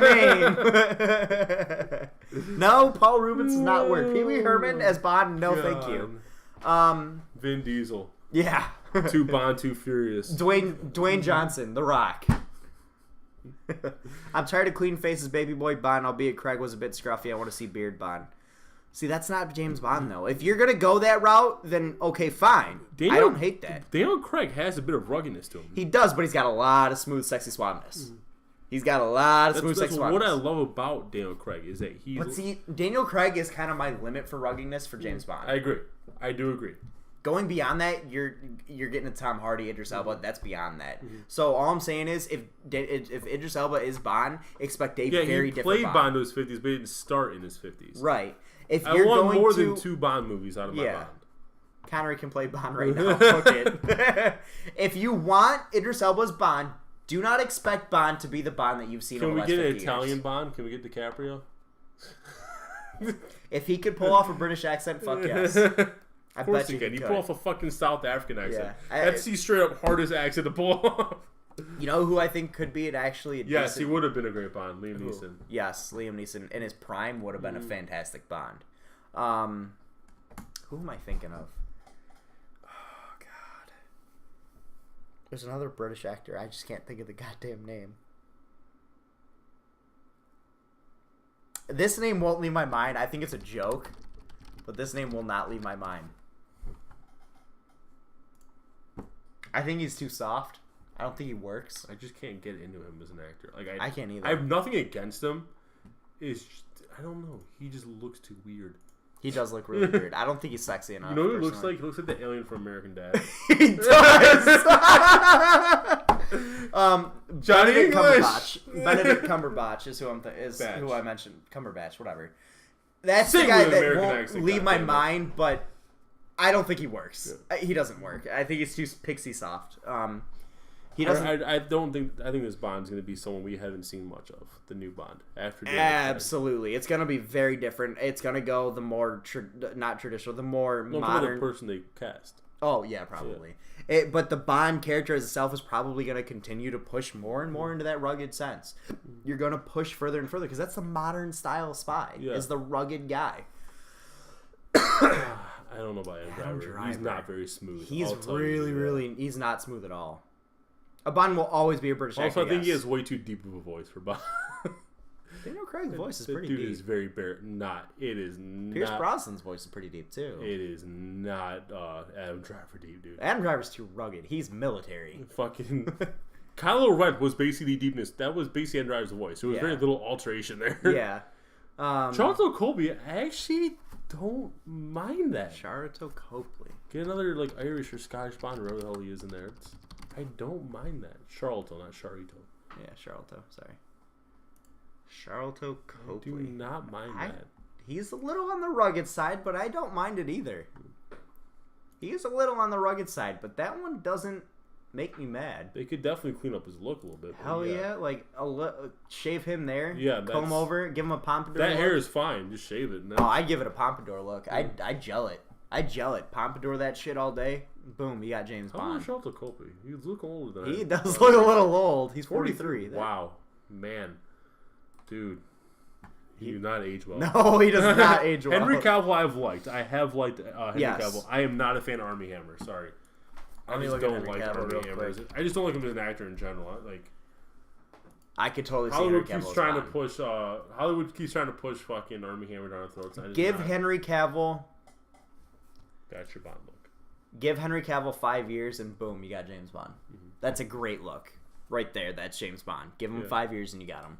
5 years. I think you could do it now. I think he looks a little on the young side for Bond. A little bit on the young side. He's got a baby face. Now let me look at Armie Hammer. I could see Fassbender. He's had some stinkers recently, but I could see Fassbender. Armie Hammer? Dude, I could see Armie Hammer. He's got too much of a baby. As Bond? I'm not talking about the look for Armie Hammer. I'm talking about just in general. I'm not the actor? Okay, yeah, no, I agree with you there. He'd have to definitely change. The look is perfect, though. Like this, that could be James Bond. He'd be probably the softest Bond's ever had. Yes, that would definitely be very true. Now, who was the other? He's done spy movies. Who was the Fassbender? Fast, not fast. Yeah, I know. Fassbender, he could work. That could be a James Bond look right there. Oh, there you go. That's a James Bond look. clean We're them up. basing it just off look. I think Fassbender could pull this off. See, okay, but a very, very big aspect of Calvin James Johnson. Bond, Calvin Johnson, a very big aspect of James Bond is the look. It is. James Bond has a very, very particular look, and you have to Donnie match Wahlberg, it to be there. fuck off. Think of literally they've gotten the same guy for every single character, every single role of James Bond. It's the same fucking guy. Daniel Craig was slightly off that kilter, slightly. That's as far as they've strayed, though. So, but anyways, Daniel Craig back as James Bond again. Yes, I'm excited for it. I want to see it. I personally love Daniel Craig as James Bond. He's awesome. So I think they're exciting movies. They're fun to watch, and Daniel Craig does a fantastic job in all of them. The blonde hair, blue eyes is a very interesting spin on him. Chris Humphries, really? Here's your Bond right there. Really? No! James Bond. No! He fucked Kim Kardashian. Oh, man. I just like that fun. Jimmy Butler, book it. He's a two-way player. He can play Bond and Q. Yes! I can totally see Jimmy as Q. You know what actually I could see them doing? I don't think they'll do. But Let's play a game. I would kind of be interested. Let's play a game. I kind of be interested in this. There have been, and I've read a couple of them. I don't know if you're familiar with the Young Bond books. It goes back to Bond when he was younger, like as a teenager. I could see him starting off the next like series of Bond films where they have Bond growing into his role, and put maybe visiting that aspect of it. I could see that, and start the first movie with maybe Ansel Elgort or Tom Holland. I can see that. I like Tom Holland a lot personally, so he's a British actor, isn't he? Yeah. I like Tom Holland a lot, so I could totally see that. No, not really. I think Craig's Bond was as close to the original as possible. I'll be honest. I don't think I've ever seen a single Timothy Dalton Bond film. I think I've seen one. I've seen one Timothy Dalton. I've seen the Sean Connery ones. Yes, seen Sean Connery. Seen Pierce Brosnan's. Timothy Dalton. Who was the other one? Roger Moore, who just passed away. Yeah. I've seen a couple of the Roger Moore. Yeah, I've seen ones. a couple of Roger Moore. Go to the corner, Andrew. There was George Lazenby. Basically faked his way to Bond. Yeah. Tom Holland was in Kingsman, right? He's in the Spider-Man movie. No, that's what's his name? Yeah. Fuck. God damn it, what's his name? Why worry about it and stress about it when we have the Google? I know his name. Colin Firth? No. No, not Colin Firth. Taron Egerton? That's it. He could work in that young Bond role as well. He's not as young as you think he is. Neither is Tom Holland. No, Tom Holland's about as young as I thought he was. I thought he was 24. Tom Holland? Yeah. No, he's like 21. Oh, 21, 22. He's pretty young. 21. But... No, yeah, it's Taron Egerton in Kingsman. Yeah, Taron Egerton could be Either Egerton or Tom Holland could work. I can also see Ansel Elgort though. I really could. Who? Ansel Elgort. Yes, agreed. I could see that. I want to see him put on a little more, get a little more toned. Yes, agreed. James Bond is very, very. His tone is very undervalued. But, which is probably the gayest thing I've said all day. But. Okay. Let's play a little game. Oh God. A la the Jimmy Butler's Jimmy Bond. I was about to end the show, but okay. Let's think of some professional athletes and put them in serious movie roles here. Okay. I say Jimmy Butler's Q is a good one. Why? He just matches the look. I like Russell Westbrook as Q. I think he pulls off the nerdy look better. Russ does pull off Q. He does pull off Q pretty well. Me as Jigsaw. Yeah. Yep, I can see it. No, you know who I see as Jigsaw? Shaq. No. Charles Barkley as... Oh, fuck. Where are you going with this? I don't know, but I had some in my mind and I lost it. Kevin Durant is Bond. No. Kevin Durant is Bond. If you want to go someone Bond from the NBA, I think you gotta go like Gordon Hayward. Would go with the white guy again. Oh, dude, Gordon Hayward is probably the most suave player in the NBA. Look at his hair. I don't know if I like Gordon. He has too much of a baby face. He does a bit of a baby face. Kevin Durant does not look like Bond to me. Would you like to play a game in Icy Hot Game? Give me Kobe as Will Smith's character in 7 Pounds. Pursuit of Happiness. Sorry, Pursuit of Happiness. That's a movie out of the fucking gutter. Pursuit of Happiness. Kobe is that character. I don't see why not. Give me Kobe as the Michael Jordan character in Space Jam. Okay, really? You had to give me Give me Charles Barkley as Give me Hooper as Air Bud. Give me Charles Barkley as Marlon Brando's character in The Godfather. No, that he can't talk, dude. New York and Marlon Brando. True. He mumbled. Give me. Oh man. Also, Jerry Jones' cousin Eddie from Vacation. Give me Dirk Nowitzki as Dolph Lundgren in Die Hard. Yes. Give me Jerry Jones as Lampoon from National Lampoon's Vacation. Actually, no, scratch that. Christopher Porzingis is Dolph Lundgren. Yes, Dolph Lundgren, Christoph. Yes. Give me. Oh God. I'm running out of ideas, man. Give me Ron Artest as the Mask. Give me Iman Shumpert as Fresh Prince. No, that hair's all fucked. Give me Jimmy Butler's Fresh Prince. Yes. Whoever the fucking blonde German guy is, looks like Dolph Lundgren, so I'm calling him Dolph Lundgren. Ivan Drago. Ivan Drago? Yeah. I do want to find out. What is the German dude's name from Die Hard? Dolph Lundgren. I'm going to type in Die Hard German guy. German terrorist. No, not Hans Gruber. God damn it. Fucking blonde German terrorist. Blonde. Just go to the Die Hard film. This guy. Looks like Dolph Lundgren with long hair. He does kind of look like Dolph Lundgren with long hair, I'm not going to lie. Who is that? I don't know what the fuck his name is. I don't think he's done a movie since. Let's find out. Go back. Go back to where one. You have a headshot. Yeah, it'll say right down here. Alexander Godunov.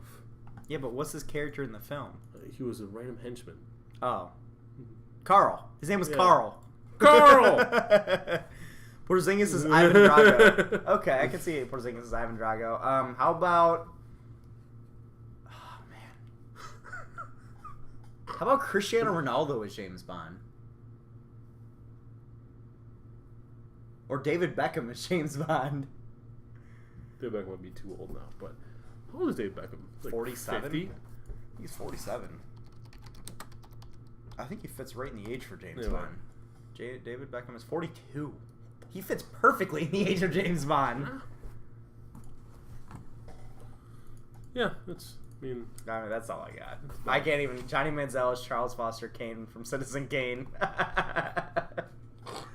How about...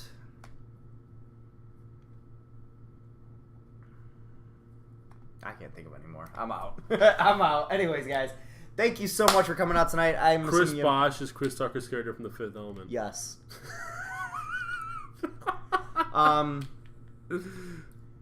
Chris Bosh. How about the entire Minnesota Timberwolves team playing as... Fuck you, Clifford Joe! No! No! 4 seed. Calling it now. Maybe a 3. But anyways, guys... You just set me off, don't you? Anyways, guys, thank you so much for coming out tonight. I had a blast. I hope you guys did as well. My buddy over here, I'm sure, had a blast. Yeah, it was fun. It was a fun show. So anyways, guys, thank you so much for coming out. If you like what you saw, please feel free to hit the follow button down below. Also, if you want to join the Fandemonium, temporary, want to join the Fandemonium, please hit that subscribe button down below as well. You join a lot of cool features that we're going to be bringing into the show for our subscribers. Friday night is our next show, 10 p.m. Eastern Time. Hope to see you guys there. Thank you, Clipper Joe and Whiskey Cleric, and thank you guys for coming out. You guys are a great audience as well. If you guys noticed, we also put our letterbox down below as well, so if you guys want to read our recent reviews of Baby Driver, Spider-Man, or our past ones on Wonder Woman and It Comes at Night, The Mummy, all those as well. Baywatch is up there, so if you guys want to check those out. that link is down below. Just hit the button. We also there, have a couple lists just for fun on there for you guys too. Yeah, and also you guys can check out recent articles that I've posted. His are coming soon on lastwordonprofootball.com. Most of ours are Detroit Lions related because we are Detroit Lions Raiders. By the way, are we allowed to link that? Yeah. I'm saying we could link it to the bottom of our. Yeah, I'm sure. Why wouldn't we be able to promote it? Yeah, I'll have it down there. So I'll have the link down there for that down below. Wonder Woman sucked.